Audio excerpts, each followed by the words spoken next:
10 o'clock. Good morning from the Circus Sports at the Mint Kentucky Downs studio. I'm Lucas Panzica. It is official. The Titans have announced Robert Saleh as the next head coach as he signs a 5-year deal. Saleh will be officially introduced in a press conference on Wednesday at 2 p.m. Around the NFL, another head coaching position has been filled. The Baltimore Ravens reportedly are hiring Chargers defensive coordinator Jesse Minter to replace John Harbaugh. 5 open jobs still remain across the league. The Nashville Predators stormed back from down 3-0, scoring 4 goals in the third, beating the Senators 5-3. Steven Stamkos with his 16th career hat trick. Roman Josi had an assist in his 1,000th career game for the Preds, who are 5th in the Central Division. College hoops this weekend. Tennessee looking to bounce back from that loss to Kentucky last Saturday. They visit number 17 Alabama tomorrow. 6:30 the tip-off. Vol Network coverage on the Zone begins at 6. And Vanderbilt looks to avoid a 4th consecutive loss. They visit Mississippi State for an 11 a.m. tip-off. It is conference championship weekend in the NFL. The Broncos host the Patriots in the AFC Championship. Jarrett Stidham starting at quarterback for Denver in place of the injured Bo Nix. Kickoff is at 2 p.m. on Sunday, and at 5:30, the Rams visit the Seahawks in the NFC Championship. After splitting the regular season series, you can catch all the Westwood One action right here on the Zone. For all your foundation repairs and waterproofing needs, visit USSTN.com. Breaking news at once on your home for the Titans and Vols. This is 104.5 The Zone.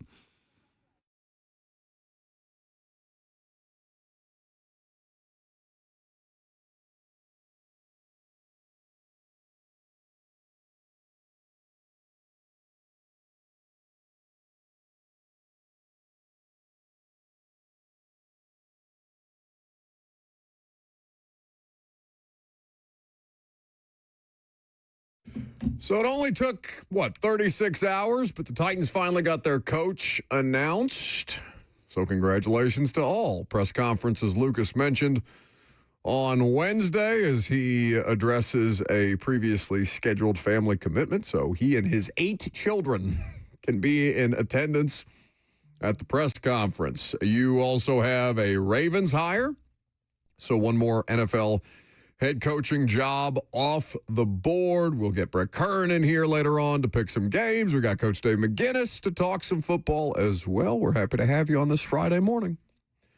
615-737-1045 is how you jump in. Facebook, YouTube, Twitter, and Twitch is where you can leave some comments, like Devin Hughes on YouTube, who says, Saleh needs to have 5 more boys. We need a full defense, a full solid defense. A lot going on. Robert Saleh official. The NFL coaching carousel is halfway done. An ice storm sweeping through Middle Tennessee this weekend. The college football playoff is expected to remain at 12 teams next season. Are you happy about that? I don't love the format, which we can talk about later in the show. And the Nashville Predators, the Cardiac Kids, back at it at Bridgestone Arena last night. A little hat trick? Yes. For Steven Stamkos? 16th of his career. He has reinvigorated himself this year, on pace to smash his scoring numbers from last season. So they looked dead at 3-0 and then scored 5 unanswered goals. So the Preds, all of a sudden, are at least, they're keeping their hopes alive at this point in time. They're very much alive. And that's a very pleasant revelation after the start of the season and them looking appreciably worse than a team that looked to be aging and expensive a year ago. So well done by all. Now, if they could just play 3 full periods, sky feels like it is the limit. 13th comeback win since November. That leads the NHL. We talk about that with Tennessee basketball right now under Rick Barnes. If they could just figure out a way to play 40 minutes, if the Preds can play 3 periods, who knows what could be possible. But cool moment as Roman Josi celebrates his 1,000th career game, and they win in that type of fashion. And Steven Stamkos with a hat trick. That was awesome. Cool to see Bridgestone Arena popping in games like that. And there have been a few games like that recently. Well, they're starting to get a little bit of juice back in the building, which they desperately need because it has felt hollow for a couple of years at this point in time. So good to see the Preds on. You would like for them at some point to stop having to come back in these games because it's a tough way to live in the NHL, but it's a long season. They can continue to iron some of that stuff out. Ice Age game tomorrow at 2:30. Will Preds people and Mammoth? Yeah. Are they going to be able to make it downtown? I mean, I don't know. This is always, I don't want to downplay the weather because I want to make sure that everybody's being safe. But this started as snowpocalypse with 14 inches of snow. And I now see more reports of sleet and ice which at could this be point in time, which is worse. Significantly worse as far as safety goes. I don't know. If you have a vehicle that can traverse such terrain, be careful out there. If you don't, stay inside. Simple as that. Have you ever met anyone that has spoken about the great winter storm of 1993? I don't believe so. In Nashville? No.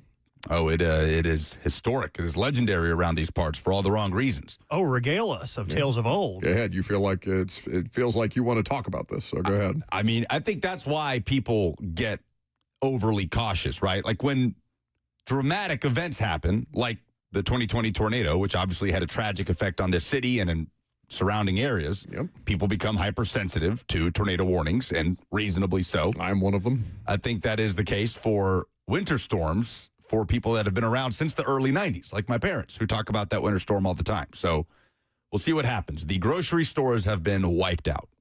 I didn't even bother. You didn't even tell us anything about that storm. People were without power for, weeks at a time. I think the longest we went in my neighborhood with the tornado was 6 days without power, which was kind of crazy. That felt like living in, the dark ages. So anything beyond the day, if it starts to get a little uncomfortable. So, phone chargers, make sure you got them. If you got portable chargers, blankets, flashlights, all these different things, make sure you're being safe out there. Lethal Latin on the F&M Bank chat says, I remember that day. I was 6. It was cold as bleep. Okay. Yeah, the ice storm. I know about the 2010 flood, obviously. I lived through the 2020 tornado. So Nashville has a few of these in its history. Hopefully tomorrow and through the weekend is not anything close to any of those occurrences. So, with Saleh made official, we are still on Dayball watch, which is made a little bit more interesting because apparently Mike McDaniel is back in the mix for the head coaching job of the Bills, despite having accepted a position if he doesn't get a head coaching job as the Chargers offensive coordinator. So that benefits the Titans to at least have one more candidate who would be viewed as viable for Buffalo, because you would like for Brian Daboll to not get that head coaching job, I'm sure, if you're a Titans fan, and you would like for him to come here and be your offensive coordinator. There's been no movement on that. We know that there has been an in-person interview with Daboll, and that Mike McDaniel, if I'm not mistaken, based on reports this morning, is meeting with Terry Pagula and Josh Allen at his Florida residence, Pagula's Florida residence. Yes, and other members of Bill's leadership. Yes, very good. But they're not making anybody schlep out to Buffalo. So are they getting any of this? Because I was supposed to go to Colorado this weekend for a ski trip, and I canceled it because I didn't want to get stuck out there. I was supposed to drive to Virginia. We are getting way more snow than Colorado or the Northeast, it seems, based on or at least way more wintry weather. I think they just scoff at us in these moments. Probably so. Have you ever lived anywhere where there is, appreciable snow accumulation? Absolutely not. New York and New Jersey, people, they kind of turn their nose up at 3 foot of snow. God knows Indiana refused to cancel class at any point when we had, it'd be feet of snow on the ground, 12 below, and you're walking a class across the quad. Not ideal. So the staff for the Titans remains up in the air and a work in progress, but a couple of different moves made in terms of retentions and firings. Nick Holtz is being let go. The offensive coordinator under Brian Callahan, who is, of course, not calling plays, so he will not be retained by Robert Saleh. Being retained by Robert Saleh is Luke Stocker, the tight ends coach, Randy Jordan, running backs, Tony Oden, defensive backs, all being retained at this point in time, as is, of course, Bones Fossil, which we talked about yesterday. Denard Wilson also not being retained. Paul Kaharski doing a lot of reporting on that yesterday. So, a couple of moves. Some people stay, some people go. I don't know if there's anybody else that Titans fans are pressing for Robert Saleh to keep. Stocker and Fossil were the only two that really I felt were... Fossil was for sure essential. If they'd have chosen to go in another direction from Luke Stocker, I guess I would have understood it potentially, but I think Luke Stocker's done a lot of good work here in the last couple of years, and I think he deserves an opportunity, and apparently the new head coach thinks so as well. I wondered if John Bones Fossil would be such a slam dunk. Not that Robert Saleh wouldn't want to retain him, but let's say Mike McCarthy did end up with the Steelers job and wanted to go all out to bring Bones Fossil with him as he worked under him in Dallas. But good to see that's not going to be the case. Good to see Luke Stocker stick around, too. Yeah, I'd be curious to know if he had options, or if because he's under contract, he's just like, yeah, I don't want to pick up and move my whole thing after a year again, because that's tough. I mean, I don't know how old his kids are at this point in time, but I would imagine that's a difficult thing, no matter what your family dynamic is, to spend a year in one place and then go to another job. Did you see this reporting from Josina Anderson about Al Harris? Al Harris, yeah, the Bears DB coach and passing game coordinator, scheduled to interview with the Titans about the defensive coordinator position. Okay, so we know that Robert Saleh is going to call the defensive plays here, but you'll still have a defensive coordinator in some form or fashion. Somebody on YouTube asks my thoughts on Denard Wilson being let go. Was he just not interested in a lower job on the defense, or did they not offer it to him? Well, he was interviewing very early on, and it was only the one interview. So it would be an assumption. I haven't talked to Denard since locker room cleanout day, but I would assume that he doesn't want to take what is essentially a demotion to stay in a place that's still rebuilding. Denard Wilson is viewed as a viable defensive coordinator. He did a lot with not a lot here this year. I thought he did an above average job given the circumstance. Admirable. I just pulled a Bills. He did a very admirable job. The defensive coordinator. Did you talk about that on Monday? Oh, yeah. An unfortunate typo in the Bills statement announcing the firing of McDermott. That's like the Titans still not changing their header from last year's schedule. Like, maybe somebody on social media just let's double check these things before we put them out. But yeah, Denard Wilson was never going to stick around, right? I mean, I don't know that. It depends on who they hired. I guess think about it the other way around. If you hire an offensive play calling head coach, he's going to bring in his guys, as is typically the case. I never expected. Oh, I thought you meant like in a pre-Robert Saleh world. Yeah, no, I mean, under Robert Saleh, it makes sense that he would have some different people who run things schematically similar to what Robert Saleh does. There are some differences in the defense. Again, nobody sticks to their base defense the whole way through, right? We're not so pigeonholed into 4-3, 3-4.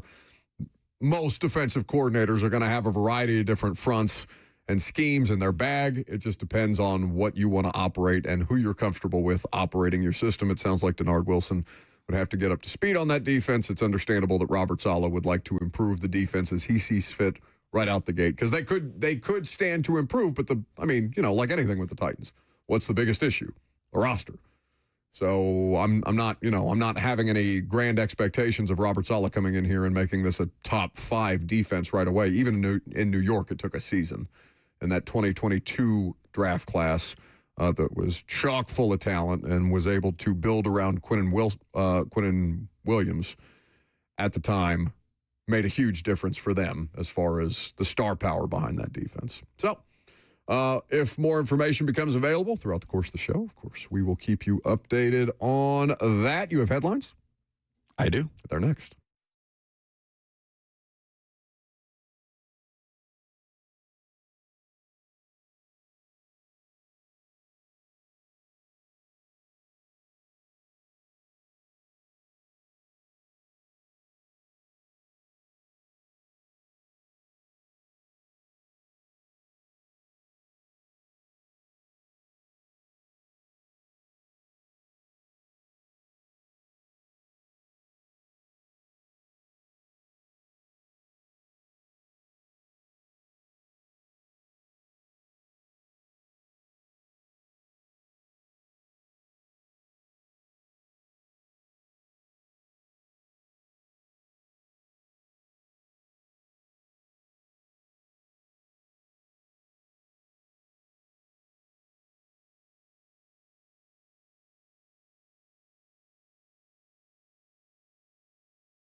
It's time for NFL headlines. So With Lucas Panzica. 5 jobs down, 5 to go in the NFL coaching carousel. So much more annoying now that you feel better. Not all the way better. My belly's still rumbling. I know. I mean, like, Crystal from 92Q walked into the production studio today and was asking me why I was standing on the outside. It's because you haven't stopped just gas out of every orifice that you've got at this point in time. What's wrong with you? Just stay home if you're going to be this disgusting. I just need to get the rest of it out of my body. And by putting my legs on the desk and creating, like in some elevation, it just slips right out. He goes, I feel like a roll of toothpaste or a tube of toothpaste that just needs to be rolled out. Oh. No, like the one when there's not much left in it and you have to take it and slide it like on the edge of your sink. Everybody understands exactly what we mean. I just need to get the rest of it squished out. I'm trying to eat some good food, and y'all are trying to stop me. No. You're not trying to eat anything with fiber or anything that would bind you up, and no cheese that would, bind you up a little bit. You're trying to get tacos at 9:30 in the morning. I have had nothing but liquid and rice for the last 3 days. Just want something with flavor, something with sustenance, something with actual nutritious value. Kind of like whatever Lucas is about to talk about. Good job, buddy. I tried. 5 head coaching jobs have been filled in the NFL coaching carousel. 5 remain. Buffalo, Pittsburgh, Vegas, Cleveland, Arizona still open. We will rank those 5 jobs. But for now, the latest, the Baltimore Ravens have made it official. Jesse Minter, the Chargers defensive coordinator, will take over. 42 years old, a meteoric rise for a guy that as recently as 2021 was a defensive coordinator right here in Nashville under Clark Lee on a 2-10 Vanderbilt team. He went up to Michigan, coached 2 years for Jim Harbaugh, obviously won a national championship. He's about the only one to come out clean on that staff, by the way. He was on that staff. From the Michigan scandals. He may have Does he have a show cause? I suppose it doesn't matter because he's the head coach of the Ravens after leading a Chargers defense that for the last 2 years has been steady, and this past year was top 5 in total defense. He returns to Baltimore where he was an assistant under John Harbaugh from 2017 through 2020. So he's worked for both Harbaughs. Now he replaces one, was the defensive backs coach in Baltimore in 2019 and 2020. 7 current Ravens were on those teams that Minter was part of the staff. Robert, how are we feeling? I don't know. I feel good, I guess. I mean, the same way I felt before I knew the hire, really, because I'm just kind of blindly trusting them. I did a deep dive into the way he looks at things and his supposed modularity defense where any pressure pack can be tied to any coverage scheme, and that all seemed exciting. But, yeah, I mean, I'm kind of in the same spot as the Titans are where it's like, okay, who's your offensive coordinator now? Who are you pairing with Lamar?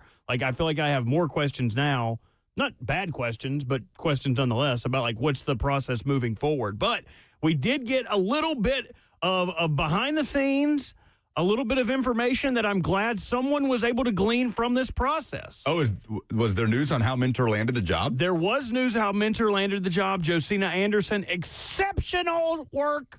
Exceptional work. I don't know how a big network hasn't just backed up the Brinks truck for this kind of information. I love news. Please tell us. Yes, here you go.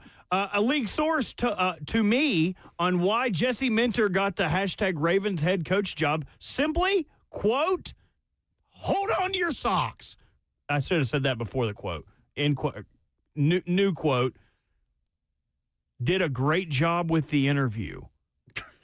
End quote. Dad, gummit, that's the big guy. That's my guy. That's exactly what we needed someone to do to get this job. Yes. Have a good Super interview. Bowl 2027. The audacity to reveal inside information on how a coach got a job, and that inside information is he did well on the interview. She's got to be trolling, right? Has to be. I genuinely don't think so. I mean, that is insane.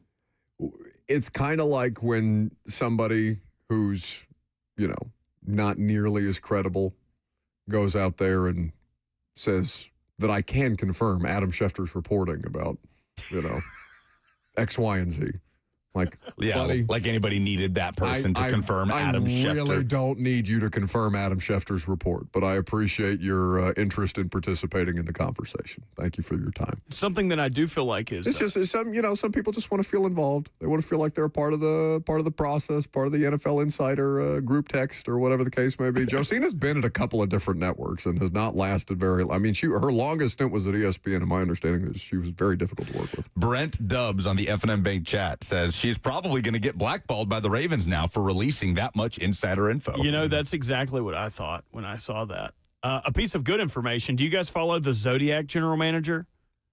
I've seen the tweets. Okay, so basically the whole deal of this, it's just like the girl that you knew in college that was like, what time were you born? Like she's trying to figure out Brother, women still do that. Are you kidding me? Sun, moon. I just don't talk to them as much as you do, I guess, at least new ones. So the Zodiac general manager calls for optimism if you are a Ravens fan because Jesse Minter has a Taurus sun and Aquarius moon. Lamar Jackson has a Capricorn sun and a Sagittarius moon. Synergy grade, A+. Okay. Love that. Love it. That honestly was more insightful than that, Josina. It is more insightful. It says, Jesse's Taurus sun provides steady, consistent leadership with some stubbornness. His Aquarius moon adds that innovative, unconventional thinking. Together, double fixed sign combo that locks in once committed, making it hard to change his ways. To go along with Lamar's Capricorn sun, which aligns well with his discipline and structure, while his Sagittarius moon brings bold, adaptive playmaking. What about the Titans? Anything on Saleh and the fit based on the Zodiac? Would you like me to go look at what the Zodiac said about this? Yes. I mean, we're trying to look at this from all angles. By the way, Robert had a very appropriate response on the Jesse Minter hire. I don't know. We'll see how it goes. That should just be a blanket response to every coaching hire in the NFL from here on out. I don't know. Let's see what happens. I mean, that's exactly what we did. Well, right? You're also getting an A+ if you're going off the Zodiac general manager who says Robert Saleh, who is an Aquarius, is a great synergy fit with Cam Ward, who is a Gemini. Their synergy will connect very well. Gemini and Aquarius is an ideal connection where they understand each other. Aquarius are out-of-the-box thinkers and can be stubborn at times, yet innovative, rebellious, and unique. Gemini, which is what Cam is, are quick-witted, adaptive, and can benefit from energy like Aquarius to keep them at bay. Good hire overall. Rest falls on which OC is selected and how that energy can blend into the mix. Consider Cam Ward is still a young quarterback, and other factors such as offensive line, receivers, quarterback play, etc. play a factor. The Zodiac general manager just earned itself a follow. Brian Daboll was born in the month of April. So I don't know what that would make him and what kind of fit that would be. But maybe we wait to see if he gets the job. We should do that for the show. Do you guys know your Zodiac signs? We should figure out. I think I'm a rooster. That's not. I'm a Scorpio. That is, right? Is that right? Oh, I'm a Leo. I'm thinking of the Chinese takeout menus. Like you were. I'm a rooster, which is August. I think a Leo born in the year of the rooster, maybe? Yes, 93, which would make you a rooster as well. I thought, well, that makes sense, actually. But you and I are not the same sign, even though we're less than a month apart. What are you? I'm a Cancer. Shocking to nobody. That makes so much sense. Shocking to nobody. What are you, Lucas? Scorpio. Do Leos, Cancers, and Scorpios. Yeah. While Robert does that, what's the next headline? Because I do want us to. We're about to find out whether the show's going to last much longer or not. Speaking of the Ravens, Ian Rappaport tweeted yesterday, among the head coach candidates, the Ravens interviewed, he worded this weird, are a few who should be considered for offensive coordinators, including Joe Brady and Cliff Kingsbury, if they don't land head jobs. So that could potentially impact the Titans OC search. Kingsbury was named as a potential option for the Titans yesterday by Tom Pelissero. Joe Brady is in the running in Buffalo, as is Anthony Weaver, as well as Anthony Lynn and Brian Daboll, and apparently Mike McDaniel. As we said, speaking with Buffalo today in Florida.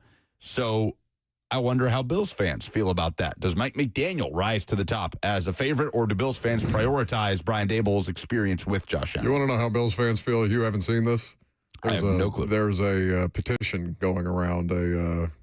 Is it like petition.com or change.com or something like that to bring back Sean McDermott? So that is what is currently circulating on Bill's Reddit pages right now. They're not happy. They shouldn't be. Well, because think about it. Like, you basically found out Pagula fired him off bad locker room vibes after a divisional round loss. A literal emotional decision as described by the man who made the decision. And then his logic was even more nonsensical because the quarterback wouldn't make eye contact with him after he had like 5 turnovers. Like no plan whatsoever. Just saw a bunch of dudes crying in the locker room and said, I'm going to fire the coach. And it's such a, because both factions, right, are thinking about this the same way. Oh, Josh Allen's 30. I feel like we've hit a playoff wall. Let's fire the coach based off an emotional decision. Oh, Josh Allen's 30. We really need to break through here from the fan base's standpoint. Let's see if we can get better as a personnel department. Let's fire Brandon Beane, who's done a terrible job largely with the roster, and let's improve the things around Josh Allen at 30 years old and give McDermott a chance with actual players. Nope. Owner trump card. Just the worst. And has Terry Pagula been known to be one of these? He hasn't spoken in 6 or 7 years, so we haven't heard from him, and then he does speak, and it's a disaster. So, like, I don't remember ever thinking of the Bills' ownership as a big problem, right? Because they've just been in the background. And Josh Allen has been great. I wouldn't pretend to know one way or the other. I feel like everybody's got some level of grumblings about their ownership group. I'm sure if you asked, 10 Bills fans, 6 would probably tell you they have some kind of issue with Pagula over something, right? But not for quite some time, right? I mean, he hires Sean McDermott, who comes in pre-Josh Allen and lifts the Bills out of the depths. He got to the playoffs, ended that long drought with Tyrod Taylor playing quarterback. There's been a lot of I don't know. They just feel like they've been in the background for a while. So other than the stadium stuff, Pagula. So because they've just been winning, right? Cruising. There's no reason for them to get out there and make any kind of consequential football decision because they've kind of just left things in the hands of their football people, which is ideally what you want until one of them speaks and you're like, oh, get away from here as fast as you can. Robert, did you find anything on how our zodiac signs our match up? relationship? Okay, you guys are supposed to get along swimmingly. You are both water signs, highly compatible. These signs often form a solid team, especially in professional settings, and are often driven by deep emotional connection and intuition. They are considered soulmates. If we go to, oh my God, Lucas just fell out of his chair. The idea of being stuck with me for the rest of his life. The Brett Kern bobblehead has. You knocked the Brett Kern bobblehead over. You killed Brett Kern. I wish we had a camera on that. That's incredible. How do you factor in? Terribly. I am a fire sign. So Leo and Scorpio, that's me and Lucas, correct? Correct. Okay, problematic or intense. While they share immense passion and loyalty, their relationship is often filled with power struggles. Leos crave admiration, while Scorpios are often possessive and private. Oh, man. That's up. And That's then so funny. Buck and I, also fire and water. Difficult. Leos need public admiration and action, contrast with Cancer's preference for a quiet, home-oriented, and emotionally secure life. They can become sulky and melodramatic together. Oh, there's news. Adam Schefter, 1 minute ago. Sources, former Colts quarterback and current St. Michael Catholic High School coach Phillip Rivers is interviewing today for the Buffalo Bills head coaching job. There you go. Come on. That's awesome. What do you mean it's awesome? That's great. That's nonsense. Oh, please. I mean, it would be comedically excellent, but like 1 year of high school football coaching, he's basically Jeff Saturday. Oh, please. Oh, for the love of God, please make this happen. Why? Just because it didn't happen? Like, were you actively rooting for McCown to be the head coach of the Texans a couple of years ago? Oh, Do you remember absolutely. that? Absolutely, I was. Absolutely, I was. What? I mean, I don't know. Like, it makes about as much sense as firing Sean McDermott. So, man. Whatever, man. Yeah, we'll see. Titans spoke to Jason Garrett. I mean, that feels like it falls in that category. At least Jason Garrett has a career in coaching. Yeah, my goodness. Phillip Rivers literally just dropped back into the league.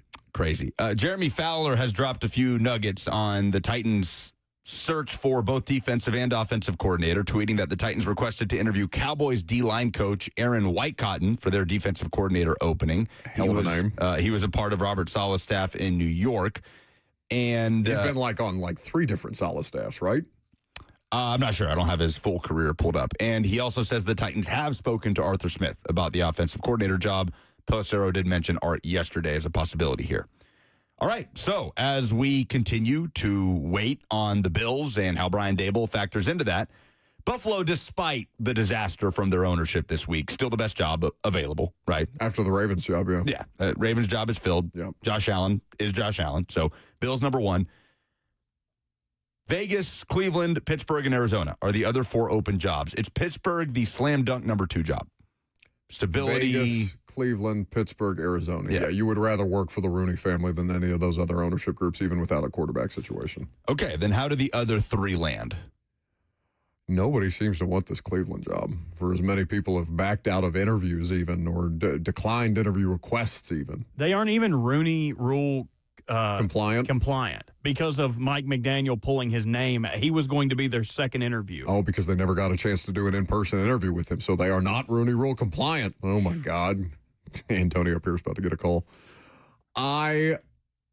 So is it between Browns and Cardinals for worst job? Raiders have the number 1 overall pick. It's the Browns. Like, Kyler's contract is so much more maneuverable than Deshaun's is. And that's your most viable quarterback option moving forward. Like, the Browns are just an unholy mess. And, yeah, they have Myles Garrett, but their cap situation is very, very difficult. Their quarterback situation, you're basically tying yourself to Deshaun Watson for at minimum a year and then even still eating dead cap on the Deshaun Watson deal after the fact if you want to move on from him after this season. The Raiders and Titans have similar cap space. There's going to be some dead money on both sides that will adjust those numbers as we work through the offseason. And at least they have the number 1 overall pick for some opportunity at a fresh start, right? Vegas has some stuff there. Arizona, I don't know. Doesn't Arizona just seem like football purgatory right now? 100%. It's just in that division. There's nothing horrendous about it other than the division that they play in. But there's nothing exceptional about it either. So that would by default make Cleveland the worst. Clint Kubiak is an interesting part of this because I wonder how many teams are waiting on him, the Seahawks offensive coordinator. Obviously, they play the NFC Championship on Sunday. It's Kubiak and it's Chris Shula, the Rams defensive coordinator, that are still, and I suppose Vance Joseph, the Broncos defensive coordinator, that are 3 candidates that have been floating around there that are still busy trying to win a Super Bowl. Shula just straight up turned the Browns down, right? He did. Yeah. So this coaching carousel may stretch out. It's unique to have 2 or 3 candidates that are in the conference championships, I think, with this many open jobs still out there. Cleveland fans wanted Stefanski out, and I don't know. I understood it to an extent. Got to have a plan, though. What's your plan? Did the Bills have a plan? No. Clearly not. I mean, even the Ravens, who are one of the most stable organizations in football, maybe it was Bisciotti's plan to move on from Harbaugh all along. But even then, it felt kind of like football organization thinking one way. Bisciotti came in and said, I think that we need to move in this direction. So that doesn't indicate necessarily a lack of plan, but not as thorough of a plan as you would like to see. This is what makes the Titans thing, they fired Callahan in October. So theoretically, you've had 3 months of ramp up to get ready for your coaching cycle and to do enough due diligence to where, if you can't get Robert Saleh on Zoom, all right, fine, we'll do the in-person interview. We've got enough background on you. Let's get you in the building and see how it goes. It's crazy how many, because there's no logic to how many, like a third of the league's jobs came open this year. There's no logic to it. Yeah. Other than people got antsy after they saw Baltimore and Pittsburgh finally pull the trigger. They're like, oh, guess our coach got to go too. Let's get in here, boys. For what? Knee-jerk stuff happening around the league. Fernando Mendoza has officially declared for the NFL draft. No surprise there. He is thought to be a slam dunk as the number 1 overall pick to the Las Vegas Raiders. This was interesting yesterday. The Colts yesterday acknowledged the existence of an FBI investigation into the death of former owner Jim Irsay and the potential involvement of a California doctor who reportedly prescribed him pain pills and ketamine, and I add, labeled the death as a natural death, natural causes. Well, we know now that he overdosed before even the FBI investigation. The team has not been contacted by FBI officials. No subpoenas have been issued, but Jim Irsay's death is being investigated. Dr. Harry Harutunian is a California addiction specialist that the FBI is seeking records about. That he, like Dr. Kevorkian or something like that, you know? The Washington Post first reported. Colts put out a statement, quote, "We are aware of the investigation, but at this time we've not been contacted by the FBI or been served with any subpoenas," as Lucas mentioned. That was the extent of the statement. That's a complicated one because Ersay has a long history of addiction and problematic behavior that way. He was so much younger than he looked. He was 65 when he died, and he looked, I don't know, you could have said he was 165. I would have believed you. In his final days, that's going to get messy, and you just hope for the family's sake that it's not as bad as it could be or has been in his previous instances. Though this is a problematic. Wasn't there a situation like this with the Angels a couple of years ago? Baseball team? Yeah, the baseball team. The Angels team doctor was prescribing somebody maybe pain medication. I don't remember. I don't want to speak out of turn because obviously that was a legal situation that had to be resolved. It was compared to the Matthew Perry situation. Matthew Perry, the actor from Friends, where that was also a ketamine I believe overdose where he died in his pool? He died in his jacuzzi bathtub. Okay. Yeah. I want to say that there was also a situation with the Los Angeles Angels of Anaheim, I believe is the correct franchise name, where a doctor or a team-adjacent doctor or something like that was giving out prescriptions that they shouldn't have been giving out. So Tyler Skaggs was the name of the player for the Angels. That's right. That's right. Michael Jackson as well, something along these lines. So messy situation. We'll see what else comes of that. Those are the headlines. All right, very good. 615-737-1045 is the number if you'd like to jump in at any point in time. We will do the SEC stat of the day coming up next.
Are you okay over there?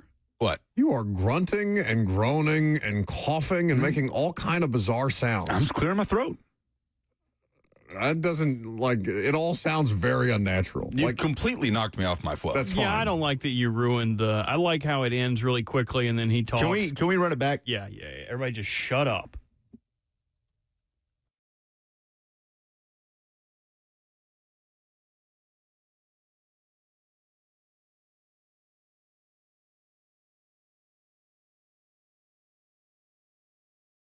.6 points per game, 5.5 rebounds per game. Buck, can you tell me what those stats mean off the top of your head? What do you think I'm referring to? Tell me. Those are Charles Bediako's numbers in his 2 years that he already played at Alabama before he went into the 2023 NBA draft, went undrafted, and then bounced around the G League for the last 2 to 3 years. I can't believe he's going to play. You've probably seen by now Charles Bediako has been granted a temporary restraining order by a judge who has been found out to be a massive donor to the University of Alabama. Yep. And he is immediately eligible to play as Alabama hosts Tennessee tomorrow night at 6:30. How is it that we managed to find a way to make college sports more crooked? How is this a thing? I mean, I understand why it's a thing and that it's, going to continue until we finally put some guardrails on this. But just the extra corruptness of a judge being a big-time Alabama booster is, it's perfect. It's laughable. Mwah, chef's kiss. Brent put it really well yesterday on 3HL. He was like, I don't know who to be mad at. I'm not mad at the kid. Right? A kid. He's 23, but I'm not mad at the guy. 23 feels like a kid anymore. Right? You can say that now that you're 30. He's going to make a hell of a lot more money in NIL at Alabama than he'd be making in the G League. Oh, sure as hell. I'm not mad at Nate Oates for taking advantage and trying to put his team in the best position to win, where he can bring back a 7-foot center that was a starter for him on an Alabama team that won the SEC regular season, won the SEC tournament, and was a 1 seed, that Brandon Miller team a few years ago.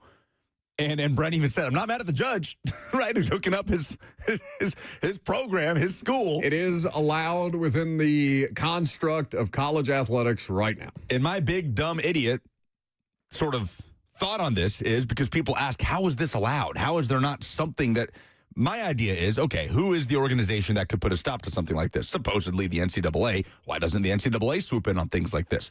Is it simply fear of litigation? Fear of antitrust lawsuits? Yeah, they'll lose. Right, They've been getting their asses kicked in court over for and years. over. So they're just scared to intervene on anything. Well, no. It's not that they're facilitating. It's not that they're just they're not intervening. They are facilitating these situations. Well, no, this had to go to a judge. This is a temporary restraining order that is giving him the opportunity to play in the short term. Again, but it's still without NCAA pushback on the idea of eligibility. Yeah, they could intervene. They could, but they'd lose. But they're afraid to. That's what I'm saying. They keep just like this Darian Mensah situation that I know we'll probably touch on a little bit later. Yeah, that's getting somehow even messier. Yeah. Now, Charles Bediako actually may not play tomorrow. Nate Oates said earlier this week he plans to play him. He said yesterday after practice that he got dinged up. He's got a leg thing. He'll be a game-time decision. Tennessee plays Alabama. Vols trying to bounce back from that meltdown against Kentucky about a week ago. 6:30 the tip-off. Vol Network coverage on the Zone begins at 6. Here was Nate Oates speaking after the Baylor situation where they brought in James Najee, who was a first-round pick in the NBA draft, and comes into the college game. Nigerian international, had never played college basketball, but we all remember that story. That caused an uproar, was the first of these situations. Nate Oates at that point said, quote, I think it's taking opportunities away from kids coming out of high school. I was a high school coach for 11 years. I wanted my kids to get opportunities when they left my program. This is taking opportunities away from those kids. He was one of the coaches that spoke out against the James Najee situation. Fast forward to this past week, Nate Oates, quote, would I have liked to have just kept it if you're a true amateur and you play college basketball? Probably, but that ship sailed. That's not where we're at anymore, end quote. And I don't have any problem with him changing his mind. Me neither. I don't blame him. Because you can still feel both ways. You can feel that way as a former high school coach and be like, yeah, this sucks, but I'm not going to lose my job over a situation where I'm going to get every advantage humanly possible to make sure that I can have the best possible roster in college basketball right now. Get out of here. He also didn't take someone's spot, right? Like they added him mid-season, so it's not like they had to kick some high school kid off. Like, hey, you can't play anymore, young 18-year-old. We're going to bring this 7-foot center in. Like, he didn't hurt anyone. In the case of the Baylor kid, he's got like 4 years of eligibility, right? Correct. Yeah, that's more what Nate Oates is talking about. Like, I don't know. I can't speak to the Bediako kid. He would have 2 more. He's played 2 years. Okay. He would have 2 more. So, yeah, I mean, it's not about this year. It's about 4 years down the road at Baylor. Yeah. God. This is a huge opportunity for Tennessee to bounce back against an explosive Alabama team, one of the highest scoring teams in the country, as they usually are. Tennessee dead last in the SEC, averaging over 13 turnovers per game. Alabama, a team that can get out and run, as we know, and can make you pay for those turnovers. Bama is number 2 in the league in turnovers per game, allowing, or I suppose turning it over 9.8 times per game. So on the road, see if one loss doesn't turn to 2 against rivals in the SEC for Rick Barnes. By the way, quick shout out to Vandy women's basketball, who took care of Auburn yesterday, 81-53. They are 20-0. And people say best start in school history. It's not just a great start anymore. They're just dominant. They're just good. Yeah, they're kicking ass. Yeah, a good now start we're in a is, conference play. Like, yeah. A good start is what Vanderbilt men's team For is sure. doing, which is just, picking apart a powder puff schedule, and then you get to conference play, and now you're trying not to lose 4 in a row. Vandy and Tennessee are the only 2 teams in the SEC that are undefeated so far. Both are 6-0. Tennessee beat the number 11 Kentucky Wildcats 60-58 yesterday. I watched a little bit of that. And they will face off. Tennessee and Vanderbilt women's will face off in the last game of the year, March 1st. So that's got maybe some SEC regular season title implications there. South Carolina fell to Oklahoma yesterday in what was a barn burner in overtime in the women's game. So could be a fun finish to the women's basketball regular season in the SEC. All right, I want Finebaum tears. I want Finebaum whining and apologizing in front of a microphone. I want blood on behalf of my conference. What do you got back there? Well, you kind of just took all the wind out of our sails of a bit, but we can play it if you'd like to. That's all right. He ruins everything. He just wanted to jump right to Act 3 instead of letting something build. Hey, No. It's okay. Why is That's this never hard? stopped you from doing your dumb bits before. Go ahead. Why is this heart beating in the floorboard? Don't worry about it. We'll let Edgar Allan Poe go ahead and tell you instead of building up the suspense of what the telltale heart actually is. Listen, I read all the way to the end of the cask of Amontillado, okay? Like, spare me the suspense. Give me Finebaum. Indiana had the best season in college football history, but there can be no debate.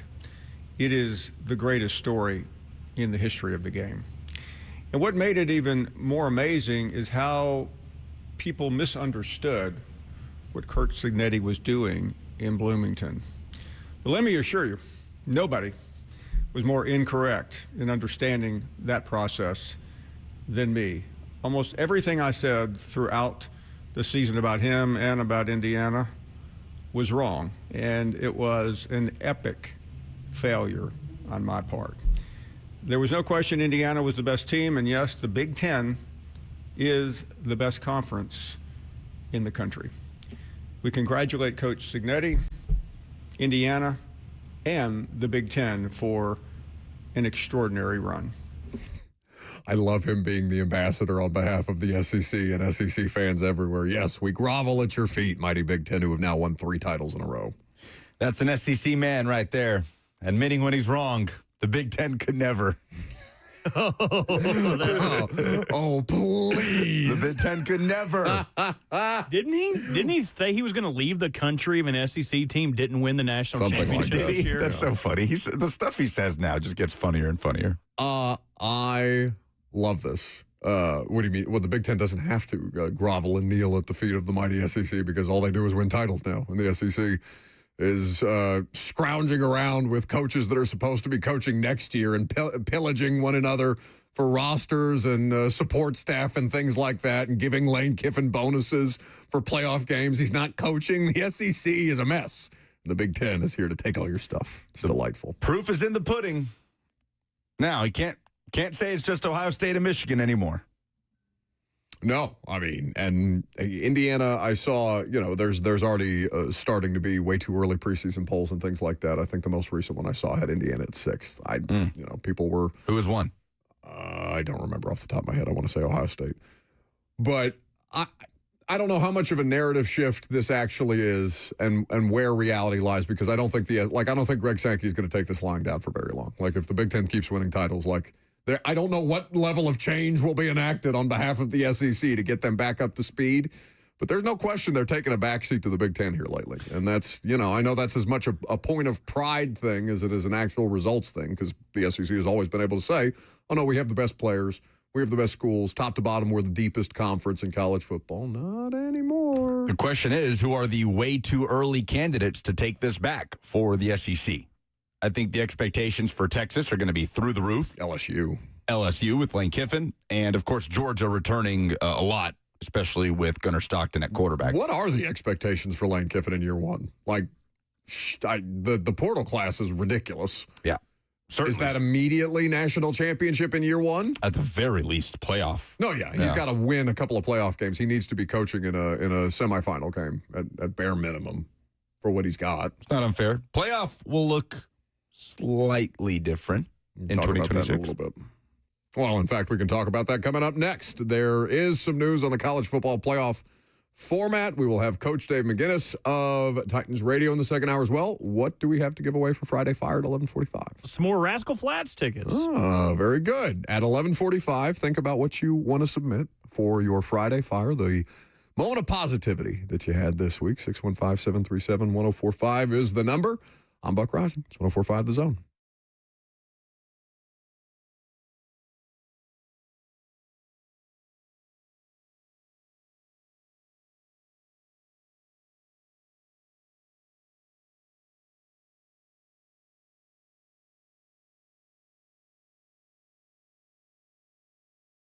The Tennessee Men's Clinic has been helping guys get back to peak performance for over a decade, and they are here to help you capitalize on your issues quickly. Don't procrastinate. If you're noticing issues with ED or performance, then your relationships, your confidence, and even your career have probably already been affected.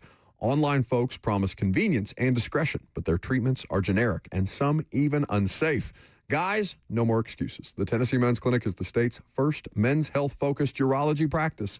Multiple urologists and providers focused solely on male performance. No unproven snake oil or peptides without solid research. Since 2014, they've pioneered men's health in Tennessee and have been testing and growing to make sure you get the best care and the safest, most effective treatments. Call 615-208-9090. That's 615-208-9090 right now, or book online in under 30 seconds at TennesseeMen'sClinic.com.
It is 10:59. Good morning from the Circus Sports at the Mint Kentucky Downs studio. I'm Lucas Panzica. It is now official. The Titans have announced Robert Saleh as the next head coach as he signs a 5-year deal. Saleh will be introduced in a press conference on Wednesday at 2 p.m. Around the NFL, another head coaching position has been filled as the Ravens have officially hired Chargers defensive coordinator Jesse Minter to replace John Harbaugh. 5 open head coaching jobs still remain. The Nashville Predators stormed back from down 3-0, scoring 4 goals in the third to beat the Senators 5-3. Steven Stamkos with his 16th career hat trick. Roman Josi with an assist in his 1,000th career game for the Preds. They are 5th in the Central after their 13th comeback win since November, the highest mark in the NHL. College hoops this weekend. Tennessee hoping to bounce back from the loss to Kentucky last weekend. They visit number 17 Alabama Saturday. 6:30 the tip-off. Fall Network coverage on the Zone begins at 6. And Vanderbilt looks to avoid a 4th straight loss. They visit Mississippi State at 11 a.m. It is conference championship weekend in the NFL. The Broncos host the Patriots in the AFC Championship, and Jarrett Stidham starts at quarterback in place of the injured Bo Nix for Denver. Kickoff at 2 p.m. on Sunday. And in the NFC at 5:30, the Rams visit the Seahawks after they split the regular season NFC West series. You can catch all the Westwood One action right here on the Zone. For all your foundation repairs and waterproofing needs, visit USSTN.com. Breaking news at once on your home for the Titans and Vols. This is 104.5 The Zone.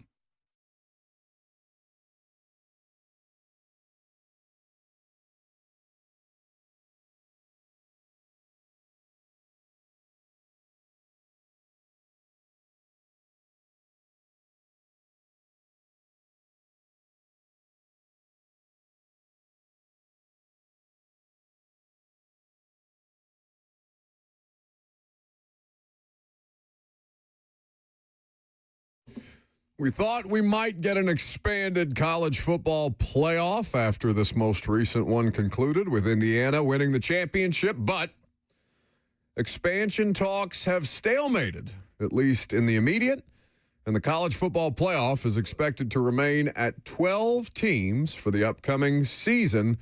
The Big Ten and the SEC ultimately could not agree to an expansion plan, and there are multiple people reporting on this. Apparently, this is not much of a surprise to people who have been following the situation more closely. You have a circumstance where the SEC backed away from a Big Ten proposal that included each Power 4 league getting multiple automatic bids. So, expansion for the 2026 season at that point felt unlikely. We now have confirmation that it will remain at least in a 12-team format with some minor changes to the current situation. What are those minor changes, Lucas? Well, the one major change is that Notre Dame is guaranteed an at-large bid if it is ranked in the top 12. And we had talked about that here recently.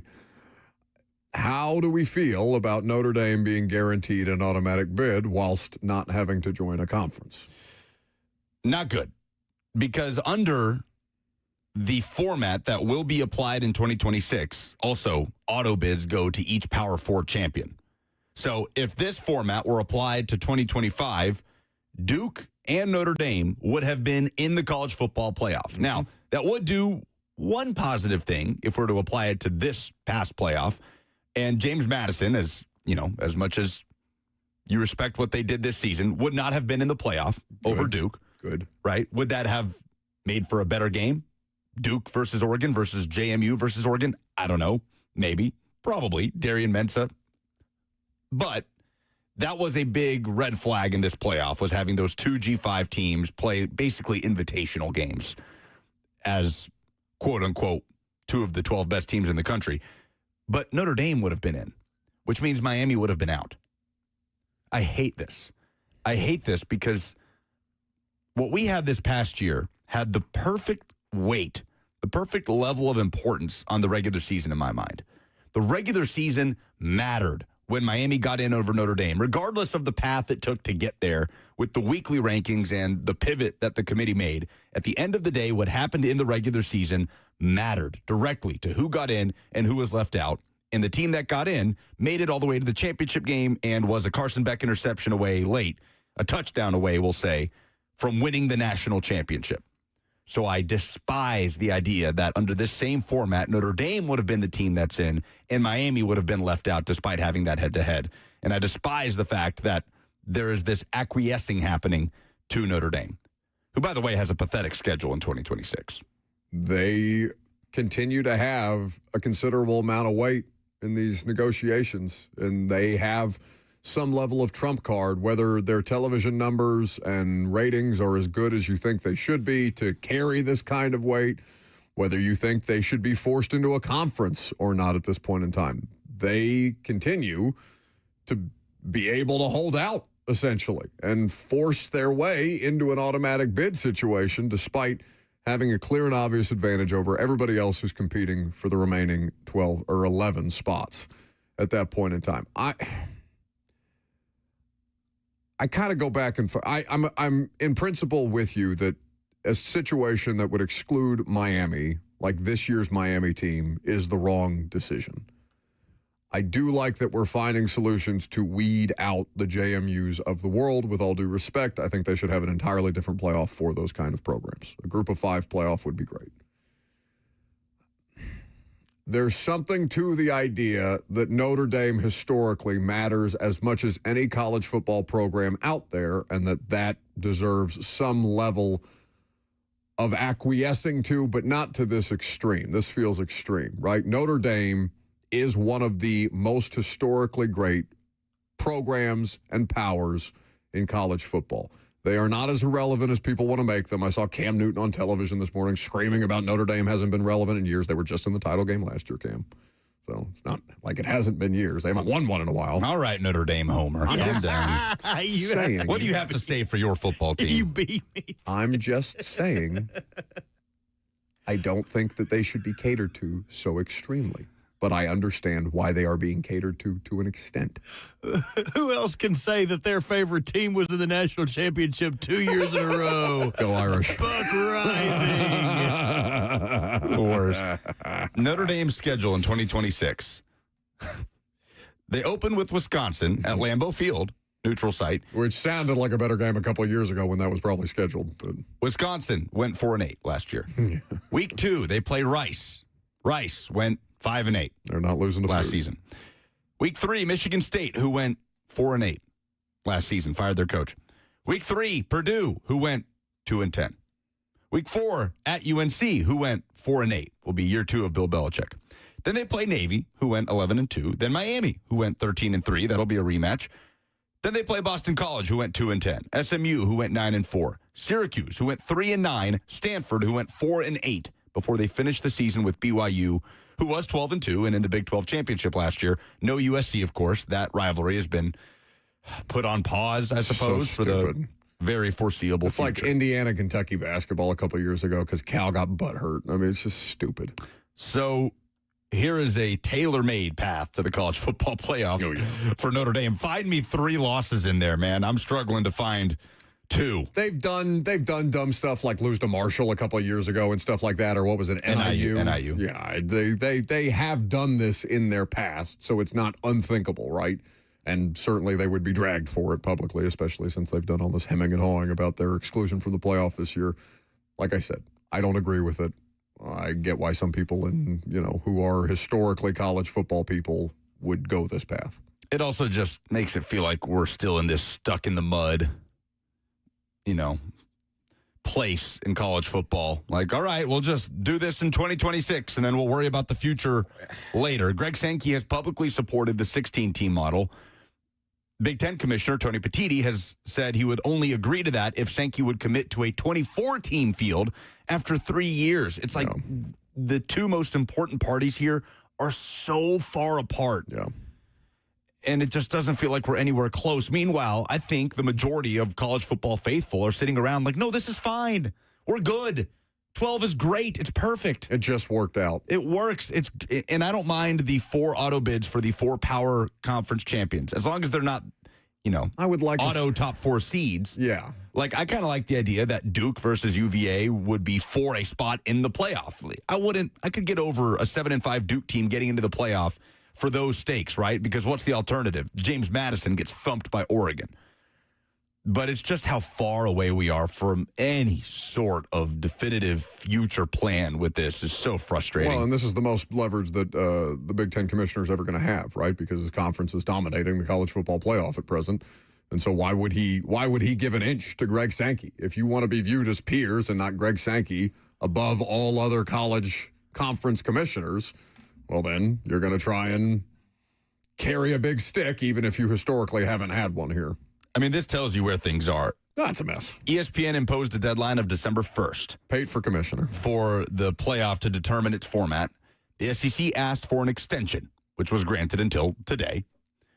And even still, they couldn't reach any sort of agreement. CFP Executive Director Rich Clark said there will be a December 1st deadline every year to inform ESPN of any format changes. So ESPN's like, y'all just let us know. Yeah. You kids, it's like Robert and his brother when they get in a fight getting stuffed in a big T-shirt with bloody noses and stuff.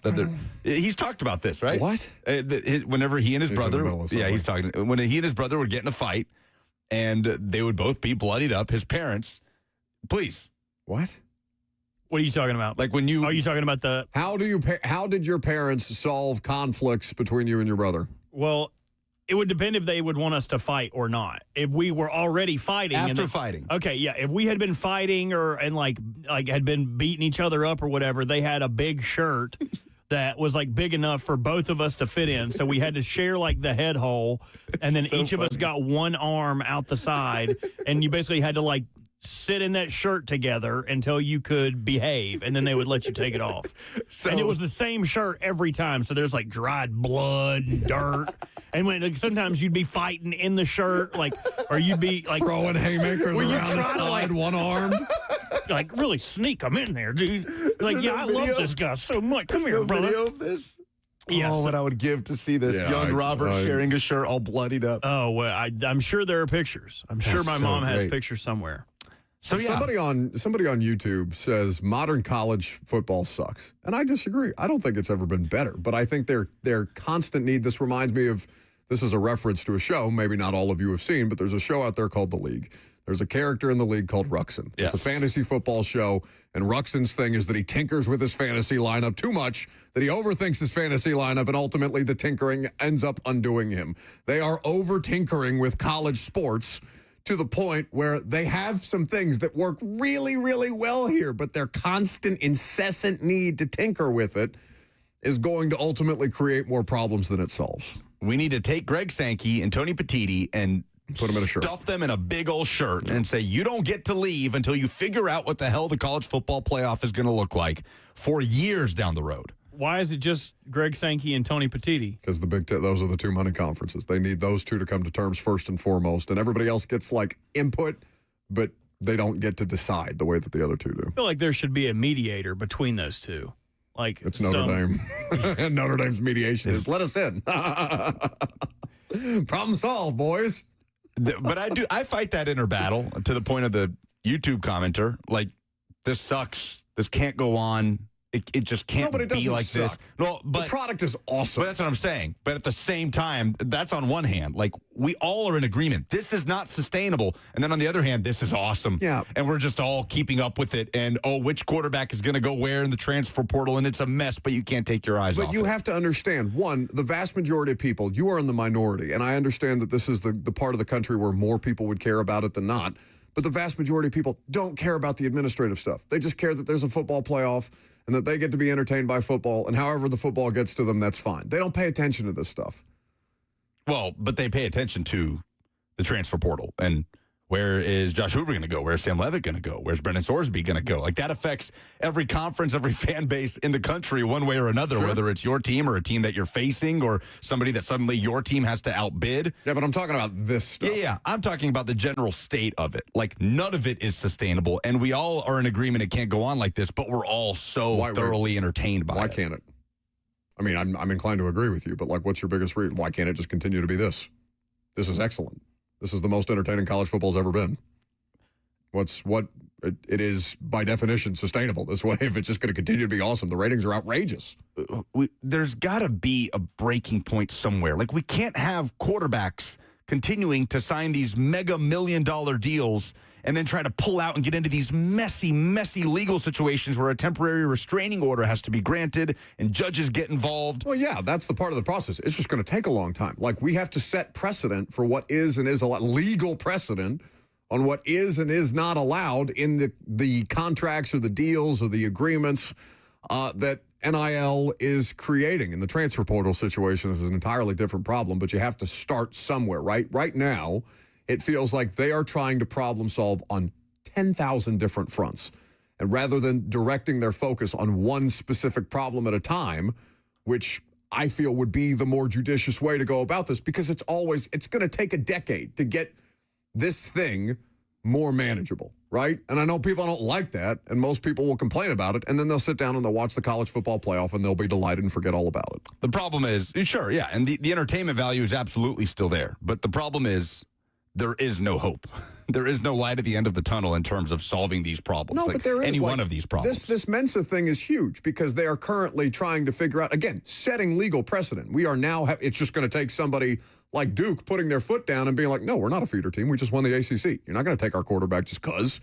Like, that's not how this is going to go. So we're going to make it messy for you. Now he's continuing to make it messier for them, and they may still end up losing in court, but at least it'll set a precedent one way or the other, and we will have more clear direction with each passing legal situation. Nico, Mensa, all these different things, this Washington kid. But that's far too gradual. Kids are still going to be getting bad advice. And then, okay, if something like that gets cleaned up where we see less of those situations, there's still just this laundry list. The calendar has to be fixed, right? I mean, the contracts, like that doesn't even begin to broach the topic of a CBA or players signing up for contracts that have to be bought out and all of these things. I so disagree with you that as long as progress is made correctly, it is okay to be gradual. Here's the problem, though. We have all of these problems, and there is no leadership to point to. Oh, that's the biggest And problem. the only leadership to point to is, well, Congress has to get involved. And the minute you start uttering those sentences, it's like, okay, so there is no hope. Yeah. There is no hope for this to be one kind of fluid, cohesive way of doing things in this sport so we can focus on the football. And this is just a tiny little modicum of that. Even the Big Ten and SEC being unable to agree on the playoff. And that's just two people. All right. Very good. Things are great. I mean, they are. They actually are. It's fun. Like, the football is excellent. It's fun, but it sucks. But it's awesome. But it can't go on like this. Like, that's what college football is. I think the vast majority of people just get bored with the minutia and let it be litigated elsewhere. Here's the problem, though. Keep playing football. You underestimate fans. You are the definition of a casual bandwagon fan. Yep. Most college football fans are not. And so most college football fans are tired of having to see their roster totally reset. They can't keep up. They can't keep up with, okay, who's my starting cornerback going to be? Sure, who's my starting running back going to be? While I acknowledge that what you're saying about me is true, I think I'm far more representative of the vast majority of the country than this part of the country specifically, with the rabid nature of college football fandom. Like, we're just getting to a point where ESPN is comfortable putting Pate on television on a regular basis because they're like, oh, people care about college football? Let's make this a national thing. Like, this is not, like, college football has not been this mainstream. They are in the process of making it more mainstream, and that was kind of the idea, in keeping fan bases engaged longer and spreading this out, bringing more people into the tent. And I understand that a casual nature is not what college football diehards want, but it is expanding the interest in this thing ultimately to where we will get to a point, I think, where you're talking about the vast majority of college football fans feel that way. I feel like the rest of the country is kind of playing catch up on this. I think there's more of those people than you give it credit for. Those people that actually keep up with what's happening with their team. The answer is probably somewhere in the middle. Coach Mack next. All right, very good.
All right.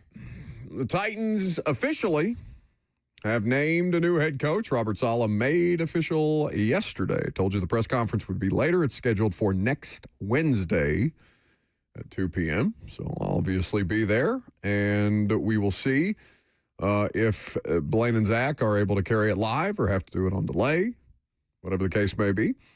Either way, Titans fans are happy to have at least part of a resolution, and a huge part of that resolution is the naming of Robert Saleh officially. Coach Dave McInness of Titans Radio joins us as he joins each and every show throughout the course of the week, courtesy of Two Rivers Ford, the South's most trusted Ford dealer. Online at tworiversford.com. Happy Friday, Mac. Yeah, hey, Buck. I talked to Bert. He says he's all ready to get holed up for this weekend with all the ice and snow. I hope you guys are too. Oh, he's been trying to get us to do things like pull him behind our cars on a sled and things like that. He's not somebody that you trust out there with snow day activities, Mac. He's got bad judgment. Well, we all know that, but I'm talking about. He says he's got enough food to stay warm for 2 days. Coach, have you stocked up? Oh yeah. Mac's got a damn bomb shelter. He's ready to rock. This man is always prepared. I don't play with this stuff. I mean, it's the only thing that bothers me is if it ices up and the power goes out. Other than that, I think we'll all make it. Yeah, absolutely. And we hope everybody out there has taken the necessary precautions as well. Be safe this weekend if you're out in the elements. Mac, the Titans, of course, have a new coach, Robert Saleh, who has previous head coaching experience. Obviously, there's a great many questions staff-wise to answer, but just on face value, what do you think? No, I like it. I mean, it sounds like his staff is starting to come together, but there's still a lot of work to do. I mean, this is a lot of speculation time now when a head coach is hired, and then there's several coaches on the staff that could be remaining, and then clearly you still don't know who the offensive coordinator is going to be, which I think is a huge part of this staff. So this is the ultimate keep your powder dry and don't believe anything right now. He's going to call defensive plays at minimum, and so we'll wait for him to fill out the rest of that side of the staff. And obviously we've seen that San Francisco 49ers defense with Robert Saleh as the coordinator at that point in time. So as we look at some of the differences that we may see from a schematic standpoint or guys that might benefit from a scheme change that are already on the roster, just any initial thoughts that you have on him as a defensive mind? No, well, I mean, he's a brilliant defensive-minded guy, but I don't think we can draw any conclusions on which way he's going to go now until we can see this roster. This roster's got to be reshaped, as we know that. I think defensively, though, regardless of the scheme that he does, he's got some players in place that he can build around. Which, I mean, I don't care what you're running defensively. You need a Jeffrey Simmons, you need a Devondre Sweat. You need a Cedric Gray. He's got to go to work in his secondary, and then I mean it depends. Everybody's not everybody. People are talking about is it a 4-man front? Is it a 5-man front? Look, it's everybody. Everybody morphs into different fronts now in the National Football League. You're not just one thing. Some people get hung up on saying 2-gap, 1-gap. I promise you, he's a 1-gap defense where the guys up front are going downhill. But I don't think you can pigeonhole right now what he's going to do. I mean, when he first started out, he was a cover 3 match guy with a 4-man rush. That's what he was doing. But he's morphed into quite a bit different of that in the back end. But a lot of it depends on his personnel, and we don't have all of that put together anywhere close yet. Coach Dave McInness of Titans Radio with us on 104.5 The Zone. Senior Bowl right around the corner. Titans Radio will have great coverage. The official Titans podcast will start up again here shortly. They took a little bit of a reprieve, but you can always check out what they're doing at TennesseeTitans.com. Coach, you mentioned the way Saleh's defenses have kind of evolved over the course of his career and the way he's maximized the talent he's had on his different rosters. But what is, as you've obviously been a part of, several games, whether going up against teams with Saleh on staff or in the booth, Titans facing the Niners or the Jets, what is one thing that has always been consistent, one thing you're going to get when facing a Robert Saleh defense? No, it's going to be very technically sound. I mean, that's what you do. and especially early, like I said, when he was a four-man front guy, exclusively playing cover three match, you've got to be really technique sound, because what you're planning on doing then, I mean, that's the whole Legion of Boom stuff. I mean, they were very, very simple in what they did. They were very consistent with what they did. And but it's intricate in the fact that, especially with that three match stuff, everybody's got to be on point. Everybody's got to be on point from right to left, as far as the way across the board that you match routes. I mean, that's extremely, extremely important. So he's a very detailed coach, is what I'm trying to say. Very detailed defensively. One big difference, obviously, from his time in New York is that he will call defensive plays, like Buck mentioned, as we wait to see who the offensive coordinator is going to be.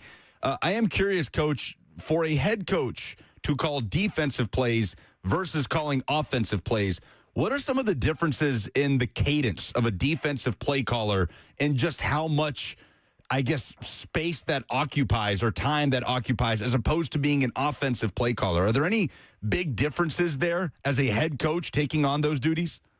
No,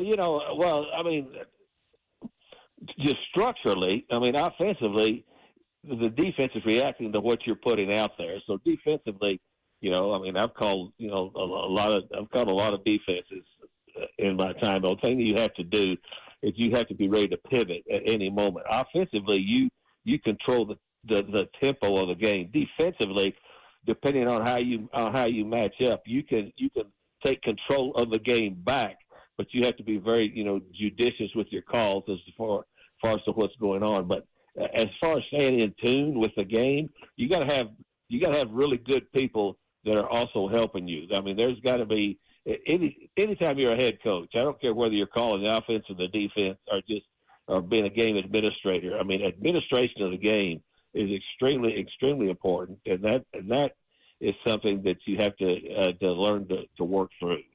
Coach Dave McInness of Titans Radio, presented by Two Rivers Ford. Coach, as conference championships start up on Sunday, we'll learn who the Super Bowl matchup will be. How intrigued are you by the way Sean Payton will utilize Jarrett Stidham in place of Bo Nix and some of the positions he'll try to put Stidham in to succeed on Sunday against New England? Yeah, I don't know what Sean will do, but I do know that it'll revolve around, not having the quarterback have to carry too much of the load. I mean, look, they've got a good enough defense that if they can just stay on track offensively, the thing that Stidham needs to be able to do is administer the game, but not be a detriment to the game. And I think Sean is one of the best at that. But I still think structurally he will run his offense, because he's proven through the years, regardless of who his quarterback is, that's what he's going to do. Is the NFC West just forever going to be the best conference in the NFL, Mac? They have the representatives of the NFC Championship game. We saw San Francisco make a hell of an effort to keep their season alive as long as they did, and ultimately their personnel shortcomings, injuries just finally caught up to them, it felt like. This game between Mike Macdonald and Sean McVay, as far as the tactics go, has to be a coach's dream. Yeah, and they've got the best rosters. I mean, there's no secret how you get this far. I've been on teams that have gotten to this, and I mean, regardless of the outcome, you got to have a good roster to get this far. And right now, the NFC West, those two football teams have really, and San Francisco was right up there with them until they got everybody hurt. Yeah, you start losing your dudes, you're not the same. But their rosters are as good as there is in the league right now, Buck, and that's why they're still there. Coach Dave McInness of Titans Radio, kind enough to make some time for us on this Friday. Mac, we appreciate it. Have a great weekend. Stay safe out there, buddy. Guys, same to you. Talk to you next week. See you. That's the main man, Mac, with us on 104.5 The Zone, made possible by Two Rivers Ford. How about this? The Pittsburgh Steelers, according to Brian Baldinger, are very interested in Miami head coach Mario Cristobal. Would it make sense for Cristobal to go pro? That's fascinating, because Curt Cignetti, I feel like if he has expressed any interest in coaching the NFL, would have gotten some of that. He has expressed shot it down. Zero interest. He was asked, he said, I'm not an NFL guy. Now, I don't know if money changes that at a certain point in time, but he doesn't need money. I don't know if you saw his contract escalators for winning the national championship. He is now basically the language of the contract requires him to be paid like a top 3 coach. So he will have no shortage of income as far as that opportunity. And Miami is compensating Mario Cristobal pretty well. This was the Baldinger quote on his show, The Best Football Show with Brian Baldinger. Not out here trying to play reporter or do any of that nonsense. But let me report something. Right. But I hear the Steelers are very interested in Mario Cristobal, the coach at the University of Miami. I think Mario Cristobal actually would really translate to the NFL. I watched his practice in the spring. The way that Mario coached that team reminded me of what old school coaches used to do. As a child, he was a diehard Pittsburgh Steelers fan. Really? As the only connection you can really find to him to Pittsburgh. Wonder how that is. Yeah, I wonder how that came to fruition. As a Miami the native. Steelers have a lot of Miami players on their roster or something like that? Because that guy is like to the bone, Miami. The question is, all right, do we think Mario Cristobal as a national championship runner-up, has he hit his ceiling as a college coach? No, I don't think you could sit here and say Mario Cristobal has proven he can never win a national championship. No, I didn't say that. Well, no, if you are saying he has hit his ceiling as a coach, then you are saying that. I mean, if he's in a national championship game, that game could have gone either way, frankly. Like, Indiana ends up winning it, and they end up being a great story, but that was not, like, they pushed Indiana the entire way through. If you really boil it down, Indiana had 2 touchdown drives, and the rest was just kind of Miami not executing as well as Indiana did, which has kind of been their superpower all season long. The ceiling for Mario Cristobal at Miami is to be a national champion. I think he's shown he's capable of that with his play style, the identity they always have. I don't think this past year was some lightning in the bottle, unsustainable thing. They lose a lot of talent, obviously, and reloading at the quarterback position through the portal. Well, they're trying. Is always a bit of a gamble. Yeah, don't know who their quarterback's going to be. But to sit here and say he's hit his ceiling would be to say that he will never win a championship at Miami. Okay, well, I think what I meant was he was in the championship. That may be, whether he wins one or not. Obviously, that's the ultimate goal, but he was in the championship. He almost achieved the greatest heights of his current profession. It doesn't feel like they're going to be in a position to make that kind of a push again next year, given all the uncertainty that roster is dealing with, and specifically the fact that he seems to prefer veteran quarterbacks through the portal, and now his veteran quarterback through the portal situation has been made a bit of a mess. It is a mess. We'll see how it turns out. But I wouldn't have expected that Miami would be in that conversation last year when I learned Carson Beck was headed there. So that they wouldn't be competing for a championship? Yeah, I wasn't ready to say that with what we saw from Carson Beck and big-time moments at Georgia, and the way Georgia kind of was like, yeah, get out of here. Yeah, I guess I get that. That seems like such a hard sell to me. Carson Beck has been in the biggest games of the college football season on a regular basis. I mean, he downgraded at the quarterback position, I would say, from Cam Ward to Carson Beck, but upgraded almost across the board. Else. Defensively, they got better up front, and they even had some slip-up moments in the season, but that's such a hard thing to try and gauge, isn't it? What college coaches would translate well into the NFL? Everybody seems to think Marcus Freeman would. Yeah, I don't know, it's kind of they're not easy jobs, but it's appreciably easier at the pro level, right? Because there is more structure, there are more guardrails. There isn't free agency every year.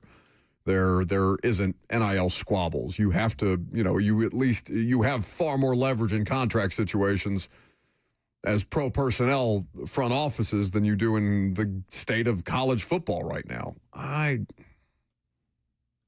don't know if an opportunity presented himself. Now, would he be paid as much at Miami, in Pittsburgh as a first-time NFL head coach as he is currently being compensated in Miami? I would imagine he would have to take a pay cut. I'm not sure what his salary is at Miami. It's up there. I think at 55 years old, he would be the oldest college coach to make the transition to the NFL for the first time.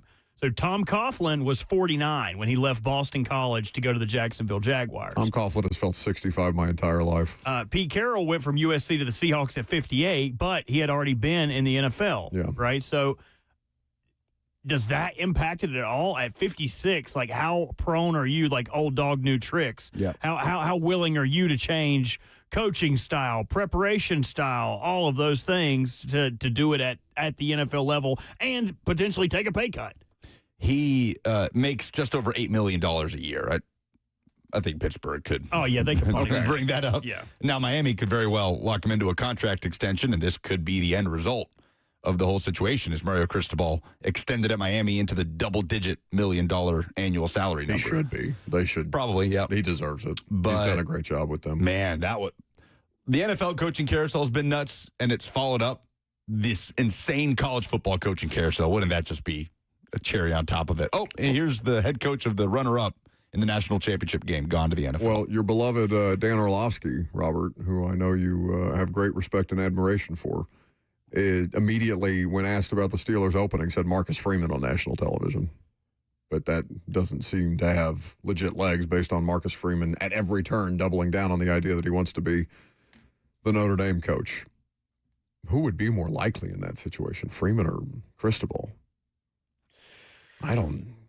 They both seem equally shocking, if they were to happen. Like, they would both take us by surprise, maybe more so Freeman just because he has at every turn said that he wants to be the coach at Notre Dame next season.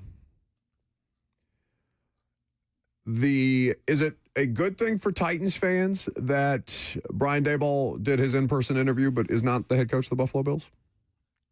Have they met Rooney Rule requirements? Buffalo surely.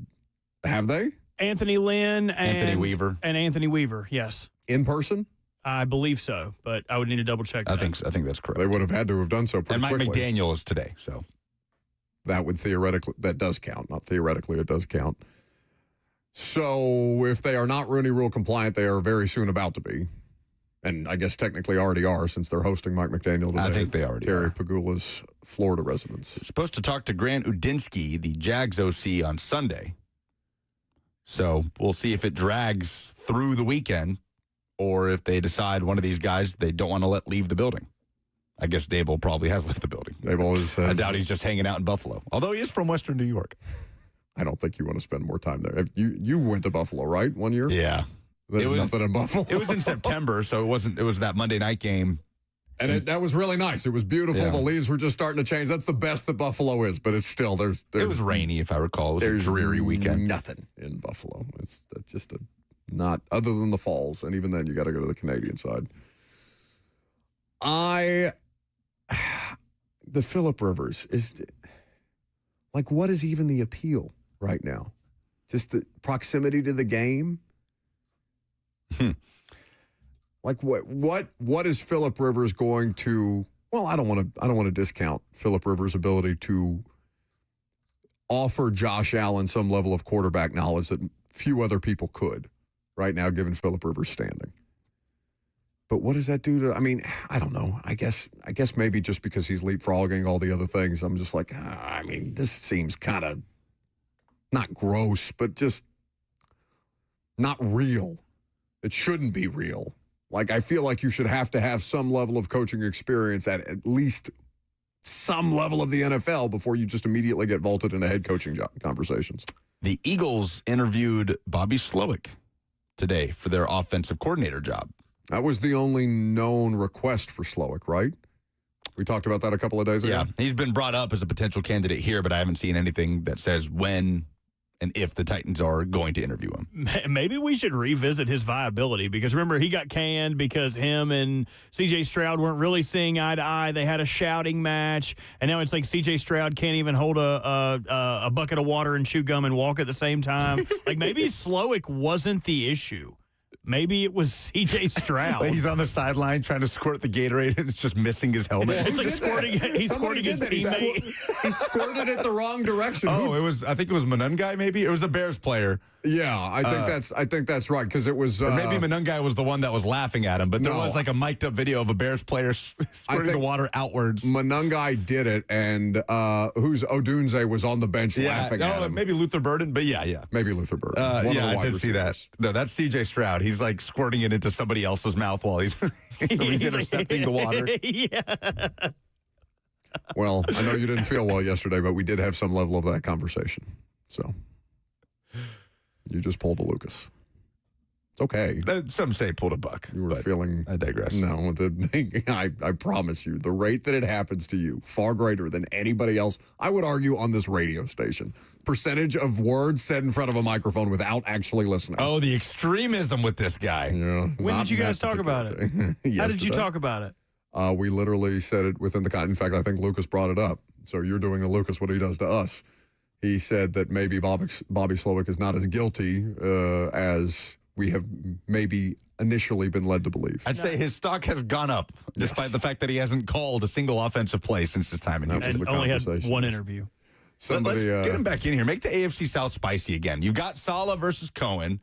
Let's get Saleh coaching twice a year against the Texans. Saleh needs better players before he can start taking on Slowick, rather, coaching against the Texans. What do you mean? Look what he just did with the injuries. But he needs better players. He could do it with the Island of Misfit Toys. Not on the offense, he can't. Marciano says basically justice for S2 on CJ Stroud. That's right. He was he was kind of the guy Somebody in an office in Franklin be like, I told you. He debunked the S2 for a while. For a season. For one season. 615-737-1045. We got Rascal Flats tickets to give away if you call in and tell us what your Friday fire is. The thing that made you happy this week. Mine may be obvious, but we'll give you ours coming up next.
For the opportunity to win some tickets to a Rascal Flatts concert, 615-737-1045. What's your Friday Fire?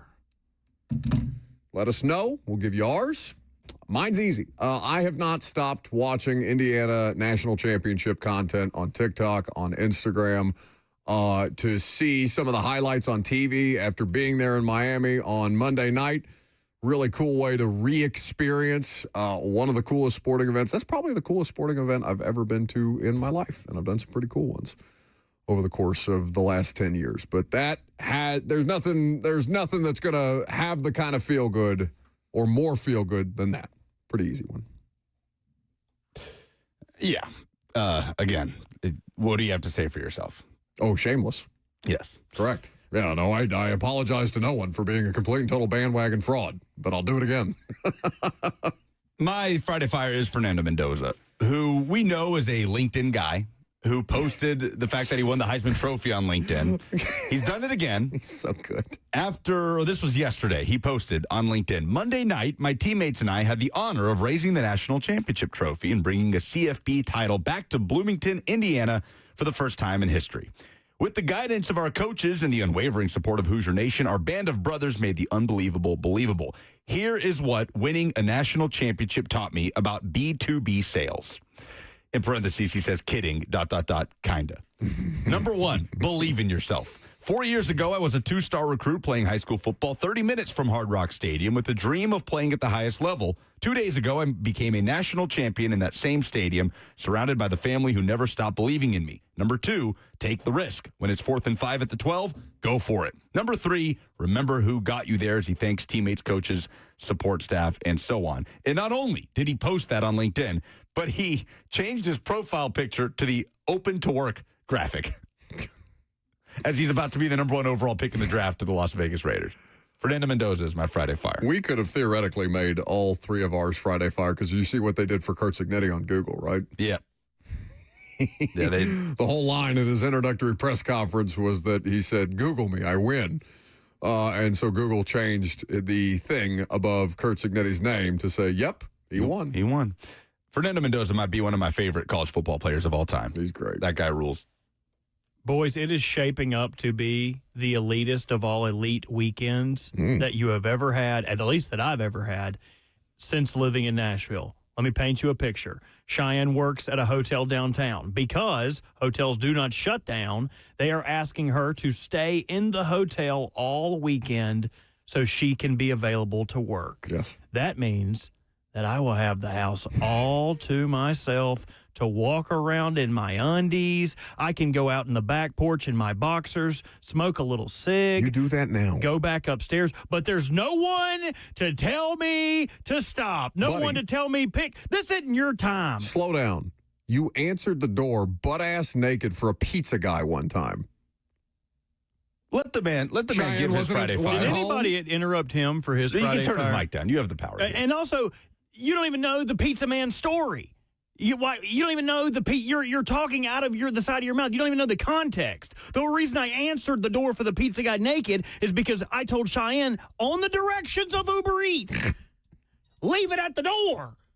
And I get the word from Cheyenne. We lived in the Bellevue apartment. Hey, pizza's here. So what do? I get my fat ass up and go down those stairs, clop, clop, clop, clop, clop, because the pizza's supposed to be sitting on the mat. And when I open it up, a 7-foot-tall, slender man pizza delivery guy is standing there looking at my good old stalactite or stalagmite. Whatever it is, it's not 7 foot. I think it's stalactite because tight, top, mite, mat. Did he say anything?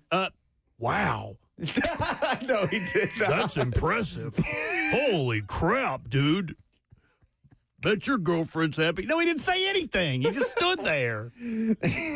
Anyway, mine is I get to just play Dungeons and Dragons, get to play any video game I want all weekend, be a total slob, and no one can tell me any different. So you've not sacrificed your freedom to go say, no, baby, I'll stay with you at the hotel. Why would I want to be in a grown man's real life of Zach and Cody?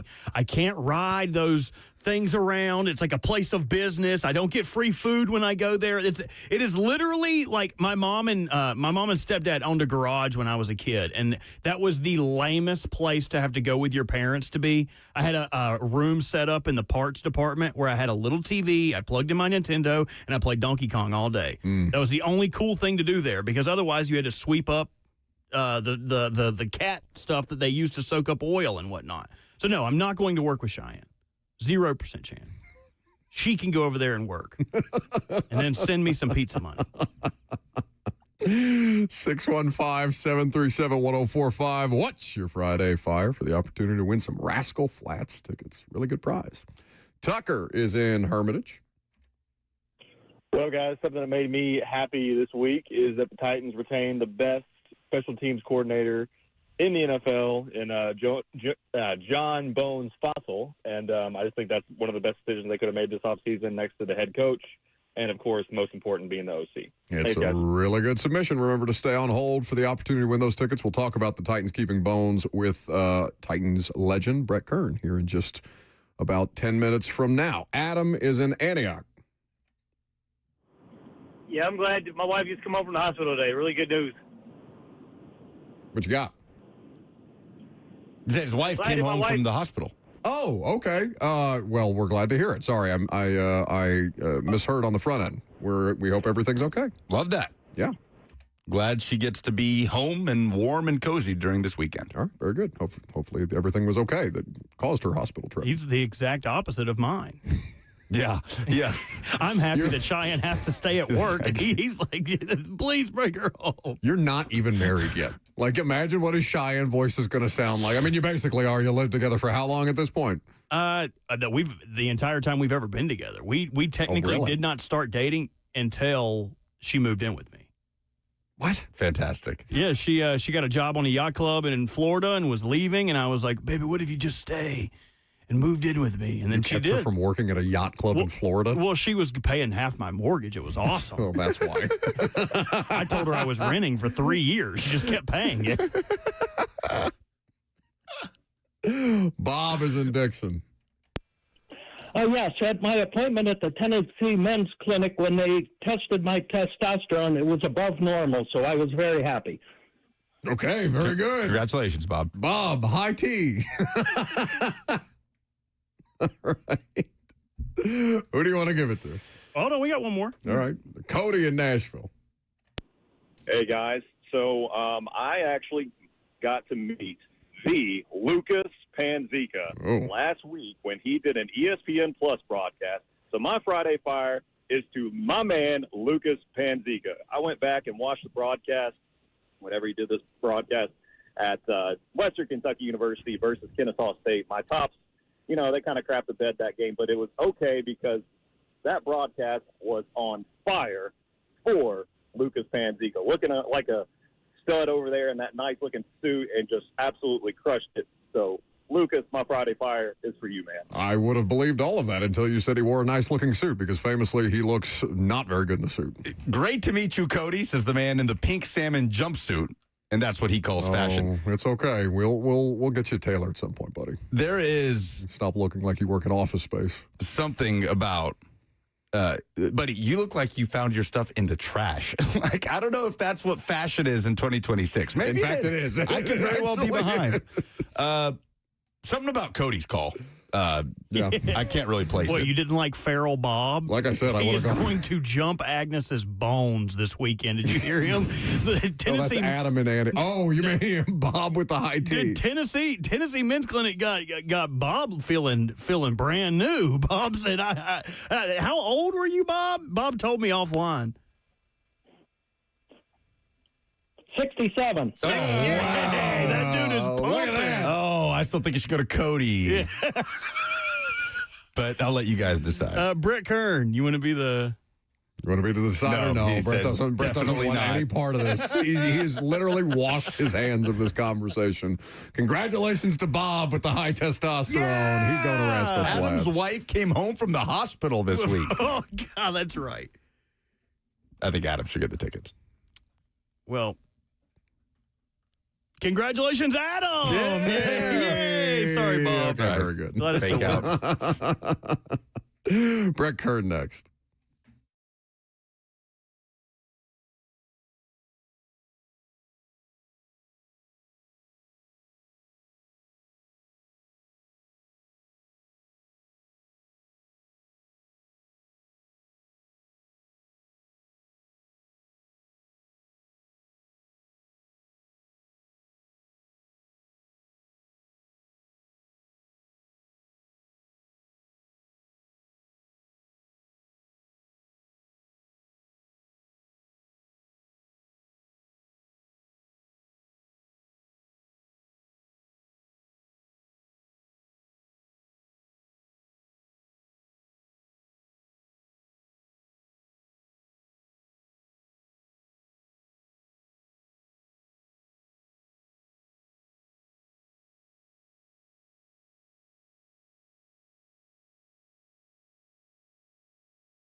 Mere seconds away from 12 o'clock. Good afternoon from the Circus Sports at the Mint Kentucky Downs studio. I'm Lucas Panzica. It is official. The Titans have announced Robert Saleh as the next head coach as he signs a 5-year deal. The introductory press conference will be held Wednesday at 2 p.m. at Ascension St. Thomas Sports Park.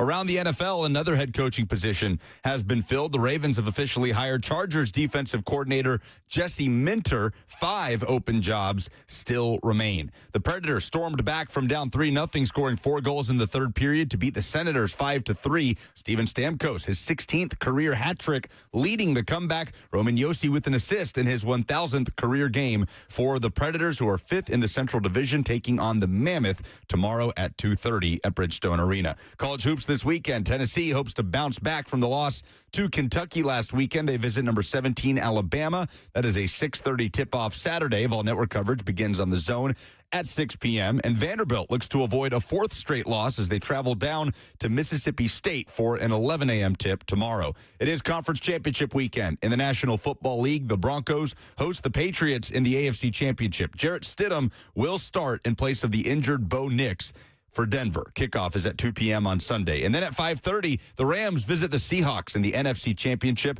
They split the regular season series. You can catch all the Westwood One action right here on The Zone. For all your foundation repairs and waterproofing needs, visit USSTN.com. Breaking news at once on your home for the Titans and Vols. This is 104.5 The Zone.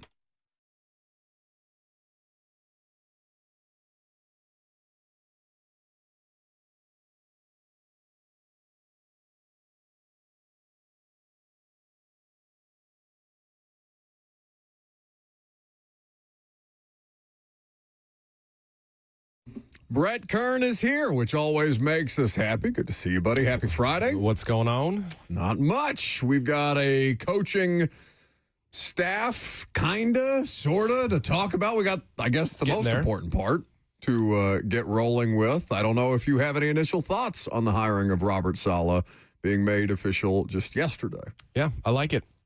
It's a good move. I just think what he brings, his presence on the sidelines, you could tell, the defenses that he runs. He's a passionate guy. Guys feed off that energy. It's been said by guys, that have played in San Francisco. I think Kittle, Juszczyk, all of them, praise him.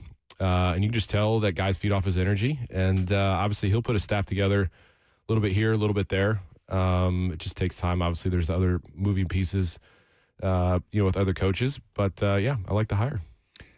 And Bones is staying. That's great. Well, that's the big big thing. And Renee, too. They're a great team together to keep that continuity of those two together. Renee Stewart. Former Titan. I like it. His energy is something that was criticized heavily in New York because... Everything's criticized in New York. Sure. That could also be said. And like we've talked about, maybe nobody succeeds with the New York Jets as a franchise right now because God knows Aaron Glenn's not doing much better. But Zach Rosenblatt, who's the beat writer for The Athletic on the Jets, came on here and said his interest in calling plays is because how much more engaged he feels in game when he is actively calling the plays, because the stoicism that he showed on the sideline in New York is something that Jets fans eventually came to hold against him. So I don't know if that's the most important reason for him to be calling plays, other than he's a really good defensive coordinator. But certainly something that he's cognizant of and that he wants to continue to have that level of engagement that he brings to the sidelines. Would you have any problem with him calling the defense? My initial reaction is that I don't love it, but he's done it, right. Obviously. That's the anti-Callahan position, right? Brian had never actually been the play caller. I get that he was a part of the play calling process. That's how it was packaged and sold, and that's fine. It ultimately ended up being kind of a disaster that resulted in him having play calling responsibilities taken away from him. Now, Saleh didn't do it in New York. He feels comfortable enough in his second time around to do it again. The most important thing about this job was head coaching experience to me. So if he feels comfortable enough with that, his track record as a defensive coordinator is not something that I can question. Right. I think it's, I'd ask, Blaine this question. I don't know, it's not easy, but I'm saying, is it easier as a head coach to call a defense than it is, in Callahan's situation, to be an offensive play caller as the head coach? I would think defense would be slightly easier. Easy is not a great word. No, I know what you mean. I think it's more manageable to be a head coach calling the defense than it is to be, a head coach and you're calling an offense. Well, you just asked Coach Mack that question. And I asked him that because that is what Blaine and I were talking about when I filled in yesterday on Cover 2, that it is a totally different ball game, right? Right. As a defensive coach, you're reacting to what the offense is posing you. And, of course, you have a game plan, right? You have a particular plan for how you want to respond to certain situations. You prepare for that plan. But, yeah, I don't know what the right word is, right? More manageable, maybe less involved, but maybe it's a little bit more manageable to be in the flow of the game as a defensive play-calling head coach while also being able to manage all the other aspects. Yeah, I mean, maybe, you look at play call sheets, look at Sean Payton's play call sheet on Sunday, and it's a Cheesecake Factory menu, and you look at some D coordinators, then it's like they're holding a 3x5 card. Right. Like you're in the same, a lot of times you're in the same set defense, right? And just adjusting to certain things as opposed to, offensively, you can be rolling out in all sorts of different formations and looks. So with that said, I mean, just to kind of expand a little bit, Brett, if you could, about the value of keeping Bones Fossil here, because that was something that Titans fans were, I don't think necessarily worried about, just the idea that, okay, a coaching change, it's not a guarantee that he's going to be back, but that was as big a lock as anything on this coaching staff, certainly, as far as retention. Yeah, I mean, you saw the improvement that special teams made just this past season. And so obviously for somebody like Bones to come in, somebody that's proven, that's done it, has a very successful track record, I think it's just important to keep it. And especially if you keep Renee Stewart, the two of them together, working together, it's not like everybody on this roster is going to be gone. Like, you're going to have guys that were on this team last year that will be on this team that are special teams guys, that are core guys. And so to keep that together is huge. And Bones is just one of those guys. Like I say, I mean, there's multiple times this year where you're watching DK return and there's Bones. I almost feel like he's a part of the return. Yeah. I mean, he's running along the sidelines like, hey, watch yourself. You might hit an official. You're super close to going on the field. Get a sideline violation. Get a sideline violation. But that just shows the passion that he has. And I think that'll be great to match, Coach Saleh has and his passion too. And, it's one less thing that he has to worry about in making his staff. Like, hey, I have a proven guy, a proven special teams guy, and I think that's important for him. Did you grow up a Bills fan? I did. I was Jim Kelly for Halloween like 3 years in a row. That's awesome. What did you make of this entire situation this week in New York? What a dumpster fire. Which is crazy. I it's do one of the best jobs in the sport, Brett. How the hell could they make such a mess of it? Because it's the NFL. I mean, you have Pagula. I know some people like him. Some people don't like him. Obviously, they own the Sabres. That hasn't gone well over the years, with the Sabres kind of being, basement dwellers of the East. But I appreciate him kind of sharing how he feels. But then there's also a reason why a lot of owners don't talk. And I think the whole Keon Coleman thing, to really go out there and Brandon Beane to be next to the owner saying, well, I mean, look, I'm clearly that's an issue in Buffalo for that to be said. And a lot of times in the NFL, when things get sticky, you want to point fingers to clear your name. And so to see the two of them up there and them talking about, well, hey, Buffalo, I know how you all feel about Keon Coleman. Nobody likes him. He's underperforming. Well, guess who got him? The guy we just fired. He's gone now. Does that make you feel better? I'm good now. I'm up here with Terry here. And by the way, receipts have been pulled on that. Countless videos from that draft. Brandon Beane talking about how they adored Keon Coleman. Literally, they were happy that he ran a 40 slower so they could get him later. Yeah, it's not looking good. I just think it's a mess, personally. And to fire a head coach that I know a lot of players like. Like I said, I've only talked with Sean once when he was trying to get me to Buffalo after I got released here. We had a great conversation and just a really good guy. And I know guys that have played for him that love him. And to make a emotional, rash decision because your quarterback is clearly distraught that they lost in the divisional round again, it's just a very emotional decision. And then to go public with it, and then to throw the Keon Coleman stuff on top, and then here you are trying to find a coach. And I'm like, who are you going to find out there, right, that's a head coach, proven head coach, that could go past, what is this, AFC Championship, divisional, AFC Champ, divisional over the last 6 years? Who's gonna do that for you? So I think it's a mess. I could see a decline in Buffalo, but we'll see what happens. Especially if they do end up hiring Joe Brady. Ugh. And they can say, well, continuity with Josh Allen and offensive-minded guy, but you already had Joe Brady, and it doesn't look like he's a slam dunk to be a head coach anywhere else. We'll see. There's still 5 jobs open. How would Joe Brady fix what's on the field? Exactly. Like, if you end up hiring Joe Brady, then you just hired the guy that you already had handling the offense and just got rid of the guy that you know can get you to a certain spot in the playoffs. And the offense and turnovers on offense are the thing that let you down in the playoffs to begin with. So correct. Yeah, messy. It's messy. But I think, as a player, seeing that press conference with the owner and the now president, GM to president, that would bother me pretty bad. Mike Vrabel is now the longest tenured coach in the AFC East. He's been a coach for about to get coach of the year. Been like 375 days or something. Well, he's already winning some of them. He's the favorite for the NFL honors one, but he won the PFWA, the one that we all vote on. I voted for Kyle Shanahan. Vrabel won it. I mean, look, you can make a case. You can make a case for Kyle Shanahan without a doubt. Yeah. The job that he's done, the injuries that they've had next to the Power Shield, the unit that they got going on. They're answering questions, like legit questions about this. As they should. They're looking into it. I mean, what else could it be? It's crazy. It's on both sides of the ball. Like it's widespread in San Francisco for sure. So it's definitely something that they can't just shrug off. They can't. The emotional decision making happens all the time in the NFL. What I am not accustomed to seeing is an owner or a GM or anybody at a podium start to be like, well, yeah, but the guy that we just fired drafted that guy.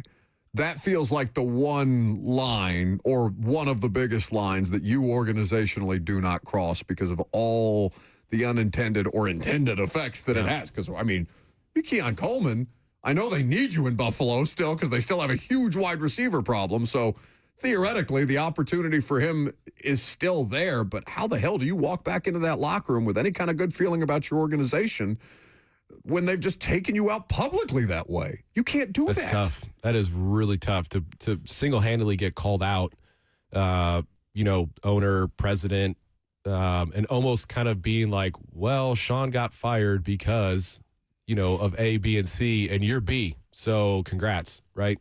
That's really hard to come back into a locker room, see your teammates. And your teammates, honestly, probably a lot of your teammates. I don't know the locker room situation with him, how guys feel about him, but I would think there would be guys that would be there for him and just be like, man, that's so messed up. And then all of a sudden you're going to create that rift that you don't want. You don't want that rift between players versus, management. You want to be kind of fluid. You want to be a team. You want to be a family. Make it the best that you can. The last thing you want is a rift in the locker room. You don't want a rift between players and coaches, and you definitely don't want one, obviously, with your coaches and management. But then if you start getting rifts between all three, it is not good. I wonder how Brandon Beane felt about it in that moment. I wonder felt great. He got a promotion. Well, sure, but in that moment in the press conference when Pegula is saying, hey, that wasn't his, I wonder if he's like, oh, I kind of wish he didn't do that. Because it makes 100%. Him look petulant, right? Well, makes him... because as an outsider, you're thinking, well, wait a second. This guy's up here with the owner trying to clear his name of this clearly of a highly sensitive topic, pick, whatever in Buffalo, because people in Buffalo probably, well, if Keon Coleman was what he thought or what we thought he should be, we would have beaten Denver or this or that, right? And so I think it's a very sensitive subject. And for the owner to come out and say that with him on the podium, man, he's got to be crawling in his skin. But he's up there with the owner. Like, I mean, that's what happens. You're forever the owner's boy at that point in time. Like, that's just what it is. And like, he can feel gross about it, but tough. Like, that's the trade-off that you make when you get a promotion, when you probably should have been the one to get fired over McDermott, if we're being completely honest, given the two people's resumes, understanding that they don't do the exact same thing. I mean, how serious is this Phillip Rivers stuff? Serious enough for him to get an interview. I just like, I could understand Dable. Like, you want to bring in Dable, like their success, all that kind of stuff. That's great. Joe Brady, I could maybe understand. But, man, that's pretty crazy. Were you upset the Titans didn't call you in for a quick chat? About what? Just what you've been up to. It's so funny because there's no tie between Phillip Rivers and the Bills too, right? Like the Saturday thing, it's like, all right, I mean, he's a franchise legend in Indy, but the Buffalo thing is just so random. So random. Surely Pegula, or maybe his kid that is a tennis star. It's his kid, right? Not his grandkid that's the tennis star? Oh, I did not know this. Yeah, women's tennis star. She's awesome. I can't think of the first name off the top of my head right now, but you think she showed dad or something like that. Oh, look, Phillip Rivers is interested in coaching because he got asked at the end of the year about the Colts situation. He's like, oh, let's go get that guy. Have we talked to that guy yet? He seems smart. his kids that he coaches got to think he's just the coolest. 100%. Oh, but he is. He's awesome. Is. Like, he's the man. Great. But they just watched him return to the NFL after 5 years off and play like competent football. Reset the insurance. Exactly. And then now he's in the building talking about a head coaching gig. We will pick the AFC and NFC Championship games with Brett Kern coming up next.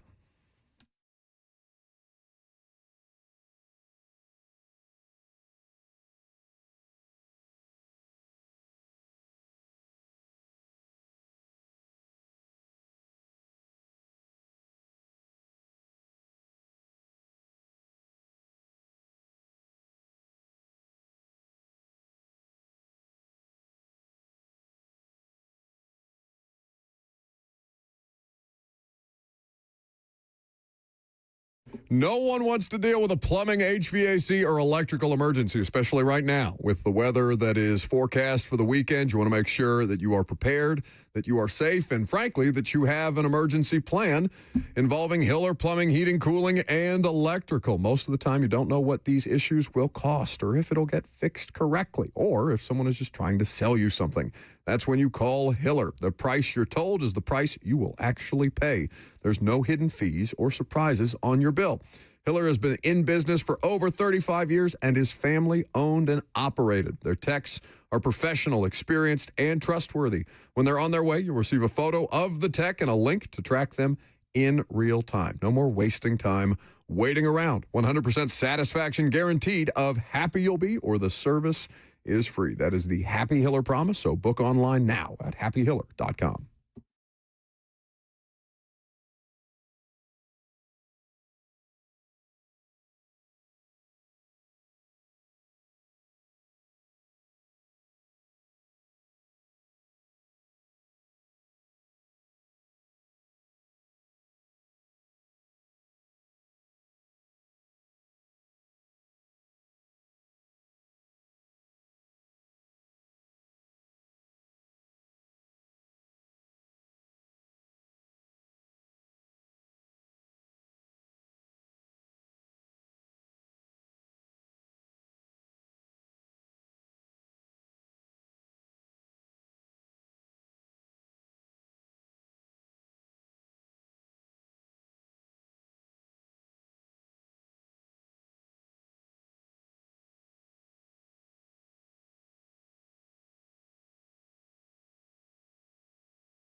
Two football Sundays remain in the calendar, and the first of those two happens this weekend. Cozy up on your couch, the bucket of Hattie B's hot chicken. If you don't want to leave the house on Sunday, just head there today. Yum. Get yourself a couple of buckets of that crispy chicken, hot or not.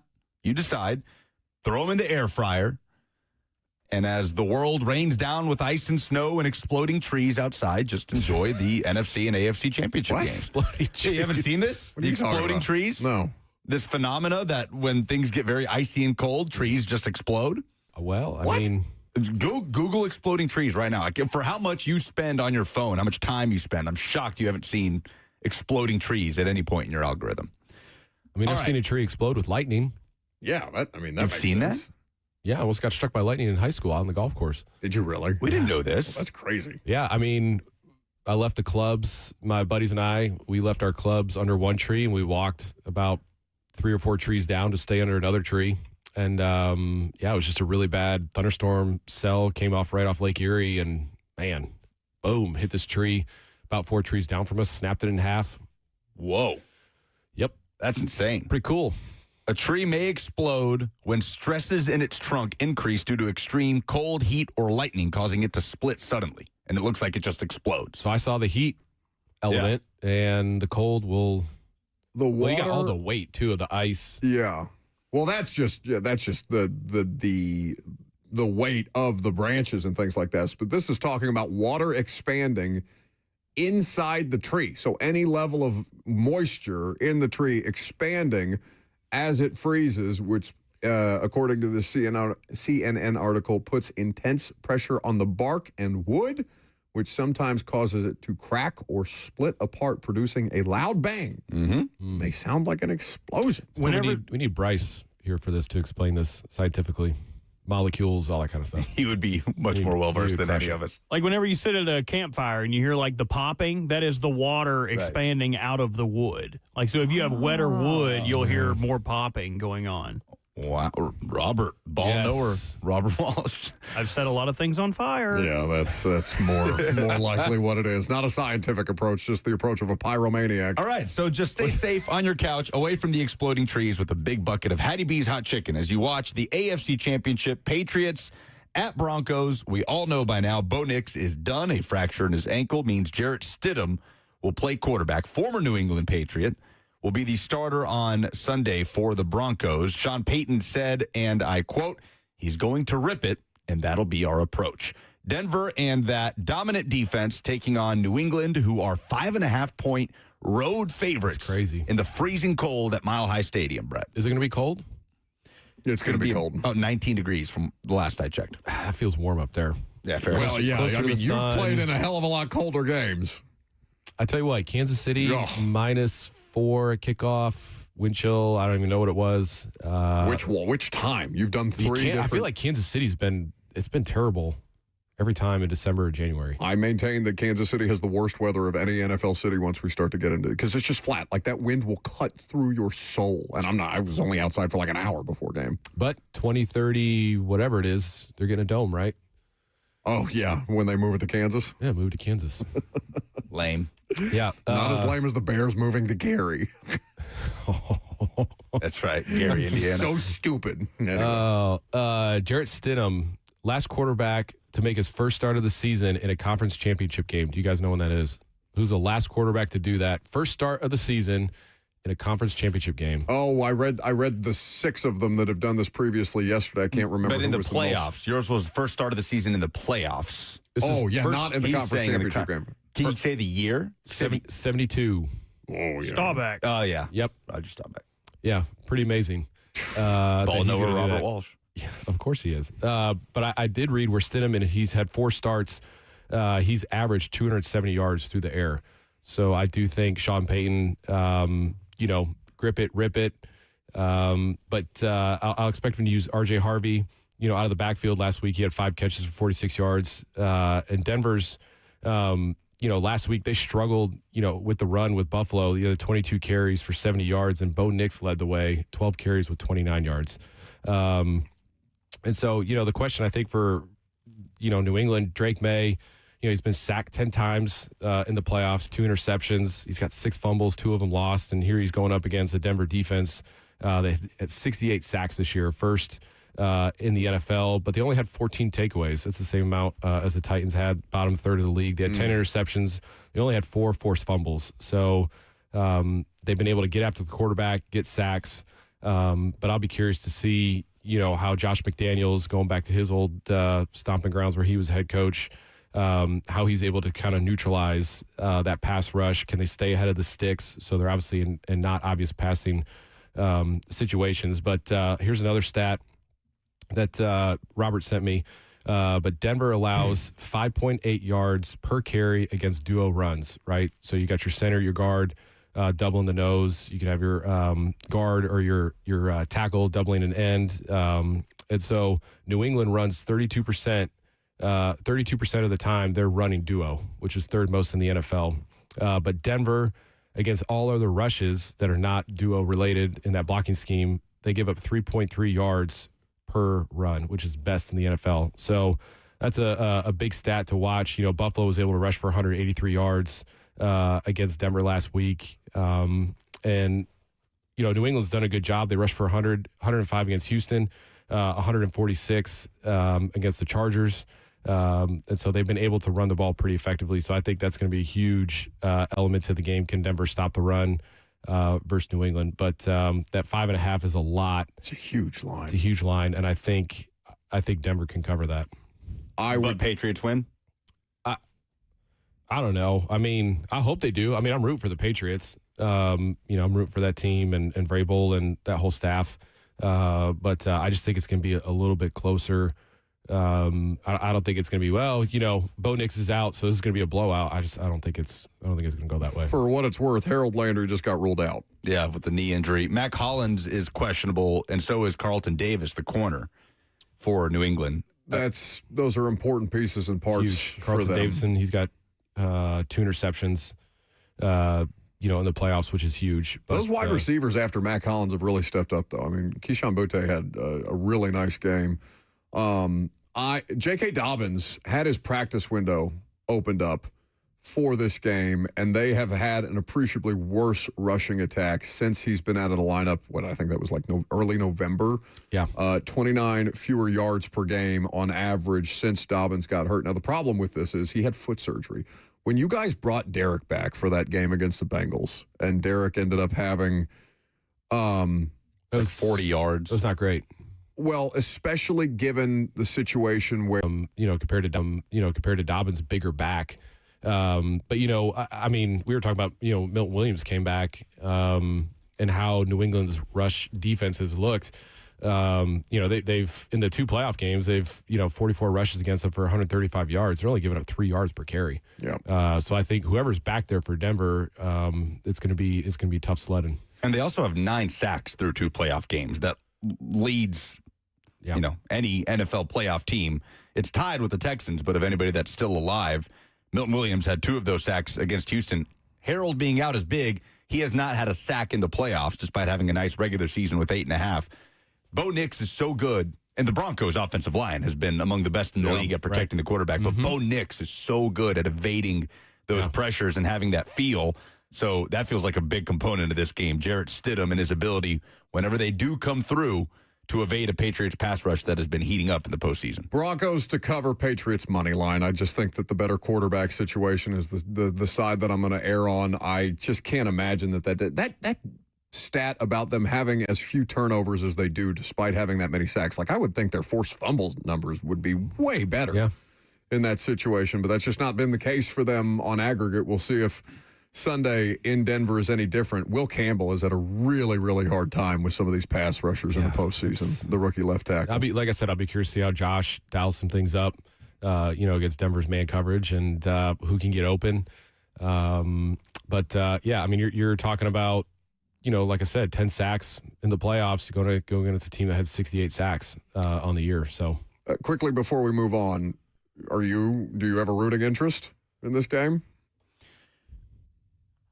For the storyline, you can't really go wrong. I mean, it's Mike Vrabel, year 1 in New England, and then it's Jarrett Stidham starting in a Super Bowl. No, I don't want that. I don't want that at all. Respectfully to Jarrett Stidham.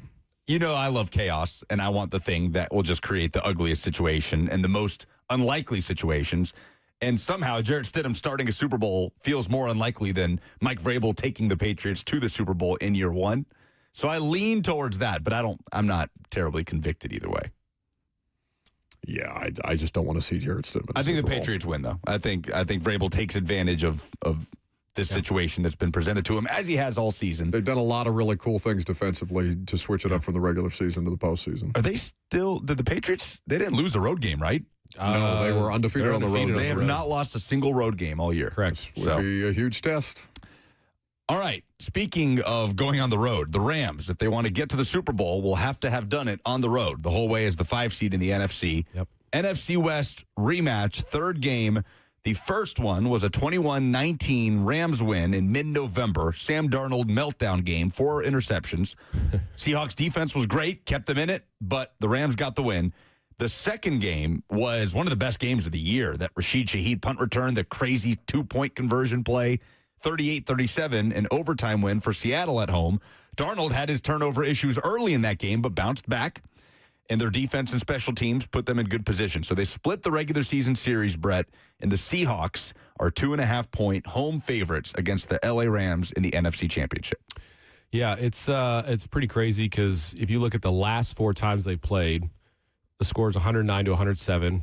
Both teams are within 50 yards of each other, slightly over 1,500 yards. That's in 4 games. Just this year in the 2 games that they played, LA Rams 58 points, 830 yards. Seattle 57 points, 829 yards. So these teams have been duking it out, not just this year alone, but in seasons prior. And it's just so evenly matched. You were talking about turnovers. Just in the 2 games this year, Seattle has 7 turnovers. The Rams have 1. Just on the season, the Rams finished plus 11.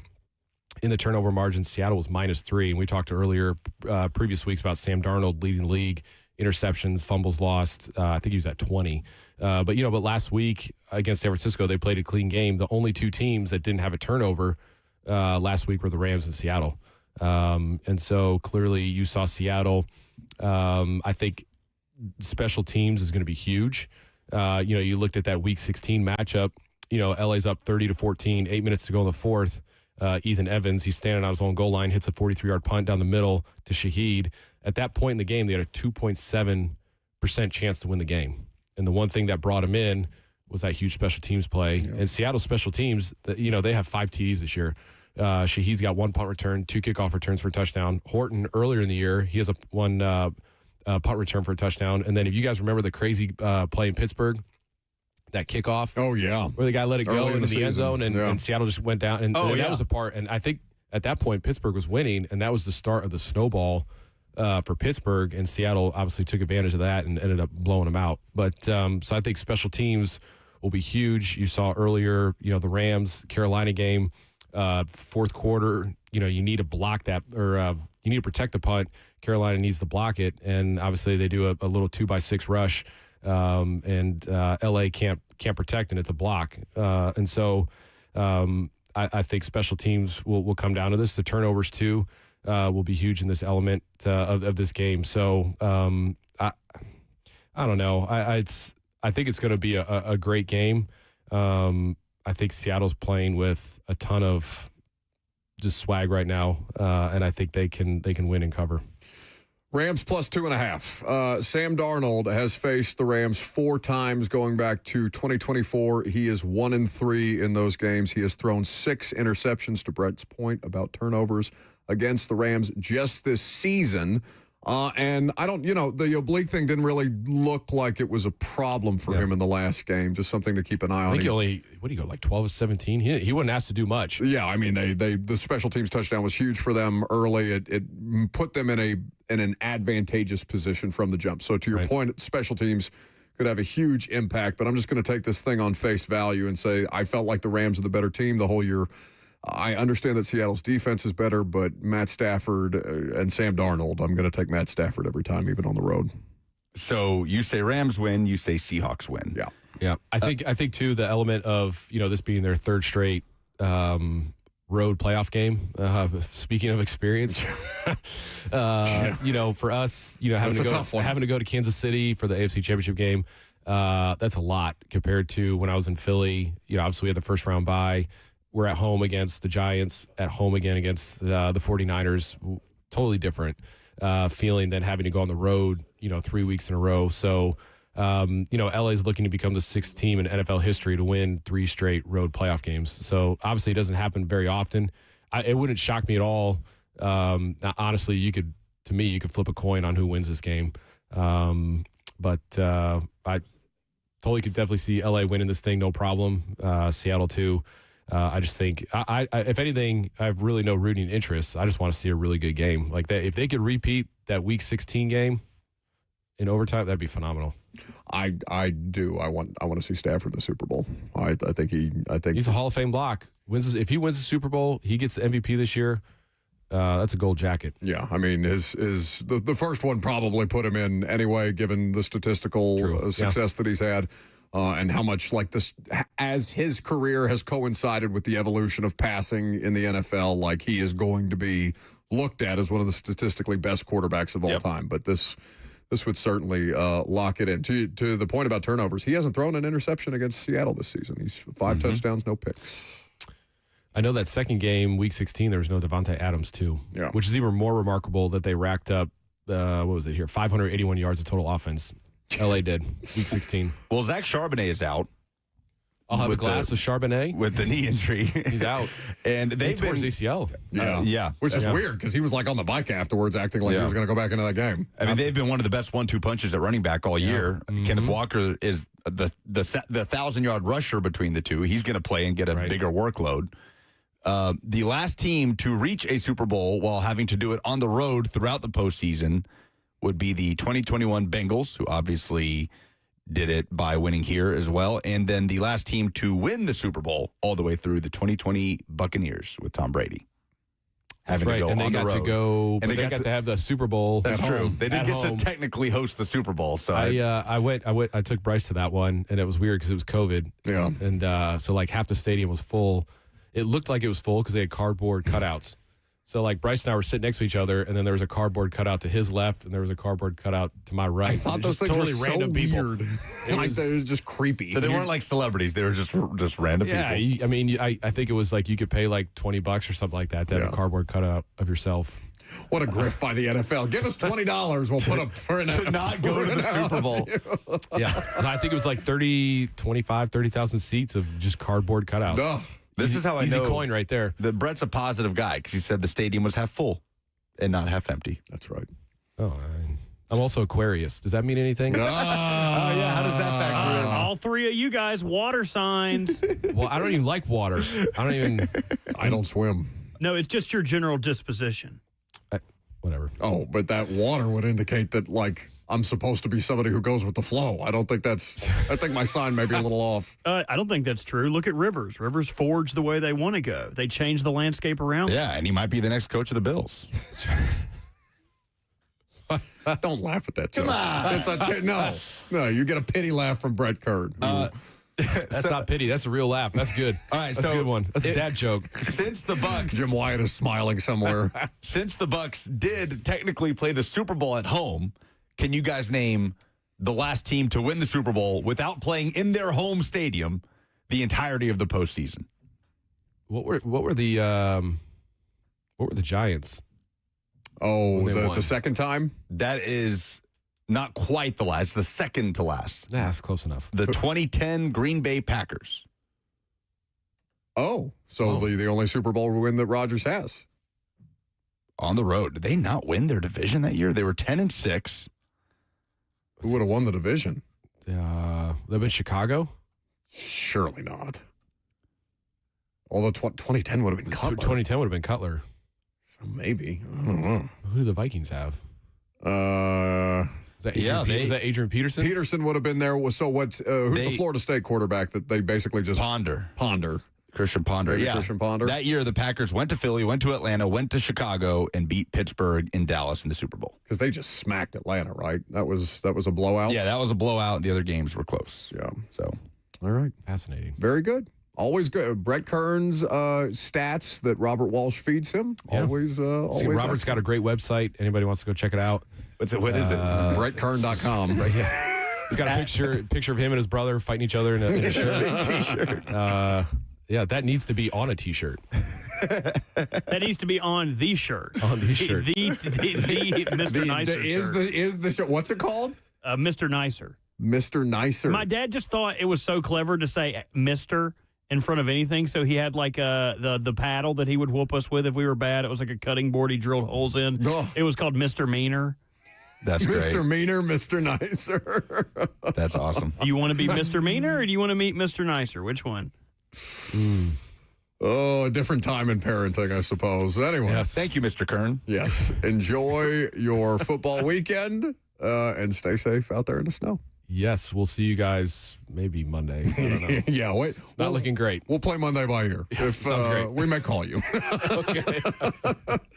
That's going to do it for Brett Kern. We will wrap up the show. Last call for phone calls if you got them coming up next.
I need you to tell people what you just did during the commercial break, because the quickness that you have to jump on somebody when you think you've remembered something that they've said, when half the time you are not even listening, and that you are actively, audibly acknowledging things while you're not listening. Go ahead and tell people what you just did.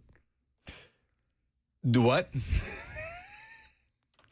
I just got a... Robert, I could grab him by the neck, Homer Simpson style. Oh, wait, before you do that, Brett Favre was in Minnesota that year. Yeah. We were wondering who the quarterback of the Packers or of the Vikings was in 2010. It was Brett Favre. Dude, I was just looking at it and got it. That makes so much sense. I got a DM I'm just now seeing from 11:19 today from a listener on Instagram that said at Lucas Panzica that says, "With that last take, you are spot on. Is the host drunk? LOL."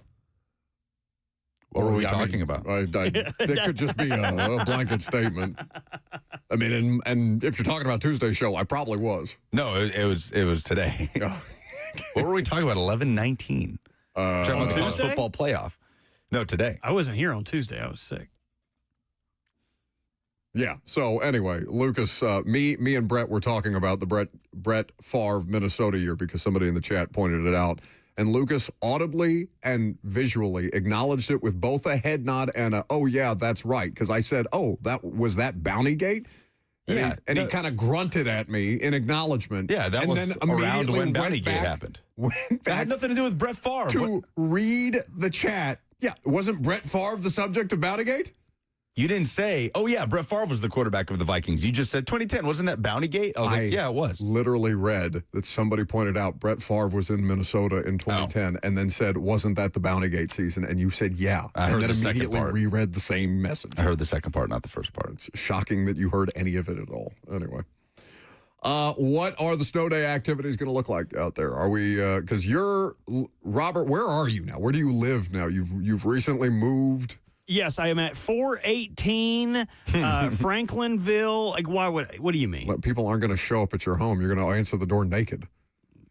They might show up for that. I don't think that's true. I'm on the inner side now. I was excited to see, but like Lucas, maybe we're close to each other, and that dadgum river cuts us off. So I've rented a canoe. Yes. So when the snow comes, I'll be able to ford the river and go hang out with Lucas. Just come spend the night. Just come, Cheyenne's out of town. I've been a night. Not out of town, but in her hotel. Might as well be. She's literally stuck in her place of employment while the two of you plot ways to get drunk and sled tomorrow. Instead of telling people where you live, why don't you just do it by saying, what is the closest Hattie B's to you of their 7 Middle Tennessee locations? Yes, of course. Gosh, I don't even know that. Also, when is the one in the East going to open? I saw that they're under construction. Very exciting. Right on Gallatin. Right across the street from a very mid-cheeseburger place that I find very confusing as to why there's such an uproar about the that. fast food place that you're thinking of? Yes. I think it's all right. Yeah. I've never as good as Hattie B's. Never understood Mickey Ryan's obsession. I have little reminders of Mickey Ryan that make me miss Mickey all the time. It's not like Mickey's gone or anything like that. I could call him. I need to do that at some point. But yeah, I saw that the other day while I was driving around East. So the two of you are going to get drunk and do what? Oh, I'll just be hanging around. I think I'm going to watch Interstellar tonight. Ooh, that's nice. That's nice. I think that I'm going to start Baldur's Gate again. You guys don't know. This is so nerdy. Sorry, you guys buddy. don't care. It's just it takes a long time. It's such an undertaking. But I'll be doing that and wearing my lederhosen as I play Bert the Bard. Is it a requirement to drink and hang out with people on a snow day? Because it feels like it should be. But what about an ice day? Yeah, because that's going to have a little more problematic stuff to it. Yeah, I feel like everybody's just going to kind of flock to their local establishment no matter what the conditions are. Most people will be in their homes with their families, but that's lame. Bert is actively avoiding I suppose people in our very specific demographic will probably be doing that. It seems like my family is actively avoiding me. Cheyenne's got to bring home the bacon. She's got to work. I understand it. We love a supporting spouse. I'm doing the finger claps that the women love to do now. Snaps? Is that what? No, that's not. It's not snaps. Women just do this now. They just tap their. It doesn't make a sound. Yeah, exactly. It's a little clap, dude. You thought you hung around women all the time, dude. I thought you were always hanging around women. That's a ruse. Well, it sounds like that sound that your ear makes when Robert flicks it. I don't like that sound. Tighten Up, Anchor Down says he's going to watch Sinners, One Battle After Another, F1, and Begonia, which were all nominated for Best Picture coming up in the Oscars. All right, you two are a lot better about movies than I have. I have not seen it. So those are all Oscar nominees. I haven't seen a single thing that's nominated for an Oscar this year. I've seen. Oh, you gotta watch. I mean, I've only seen Sinners, One Battle After Another, and F1, but they were all excellent. Pick one of those for me to watch tonight because I'm sure I have it on one of the 7,000 What are you in streaming the mood services. for? Something I can take a gummy and be delighted by. Sinners. Sinners? Yeah. Yeah, Like you would One Battle After Sinners. Another is like, I don't know, you feel like your moral heartstrings are being tugged at a little bit. I don't want to feel anything. Yeah, You'll I like wanna be Sinners. entertained. The music's really good. It's really good. The acting is exceptional. Also, if you want to just turn on F1 and just blast it, like turn the volume all the way up. Well, somebody immediately gets in the comment section and says F1 sucks. Wow, I that's a told you I got terrible that take. feedback from a couple of people who went and saw it in theaters, that it wasn't a good movie. I thought it was like exactly what a summer blockbuster, everything a summer blockbuster should be. I mean, if it's just a big, dumb car racing movie, I'm good with that. Like, I don't need, high-level thinking. It's just exactly. It's high-level entertainment. It's Brad Pitt in a Formula One car, and he actually did it. He drove the car. Anyway. Yeah, and maybe you should watch F1. I feel like your weekends have been filled with things that made Josh Allen cry too much, so maybe you shouldn't see Sinners this weekend. You going all the way out of your way to take a shot at Josh Allen. Robert was more is upset so petty about not being able to dunk on Josh Allen Monday than he was that he was on his bathroom floor with norovirus, we think. The days that I have been the most excited to live were the year the Ravens actually had 2 first-round picks when they traded Hollywood Brown. I ate the world's hottest chip that day and ended up throwing up and laying in the shower and dying. And then Monday, when I would love to cry on Josh Allen's grave, but I wasn't allowed to because I was throwing up and crying in the shower. People are now giving me suggestions on what to do after I take a gummy. What is Arc Raiders? Is that a game, Robert? Oh, a little bit of goop. Yep, we can play some Arc Raiders. You'd probably be terrible at it. You would probably be Is it like a computer game? What is it? Is it like a board game? Buddy, the last video game I played was the PS4. What's the cowboy game? Red Dead Redemption. Red Dead Redemption 2, and then I threw the PS4 away after COVID was over. It is nothing like that, and that is a travesty. You would be terrible at it. It requires a human element where you have to talk to people and be persuasive and I'm be really good at nice. faking that. Okay, well then you'd be good at it. We can do polls, Lucas. I don't know what you said in my ear, but He said, "What time do we need to get out because the commercial breaks are shorter for some reason today?" Man, I don't know. That sounds like Ross's problem. Polls then. Yeah.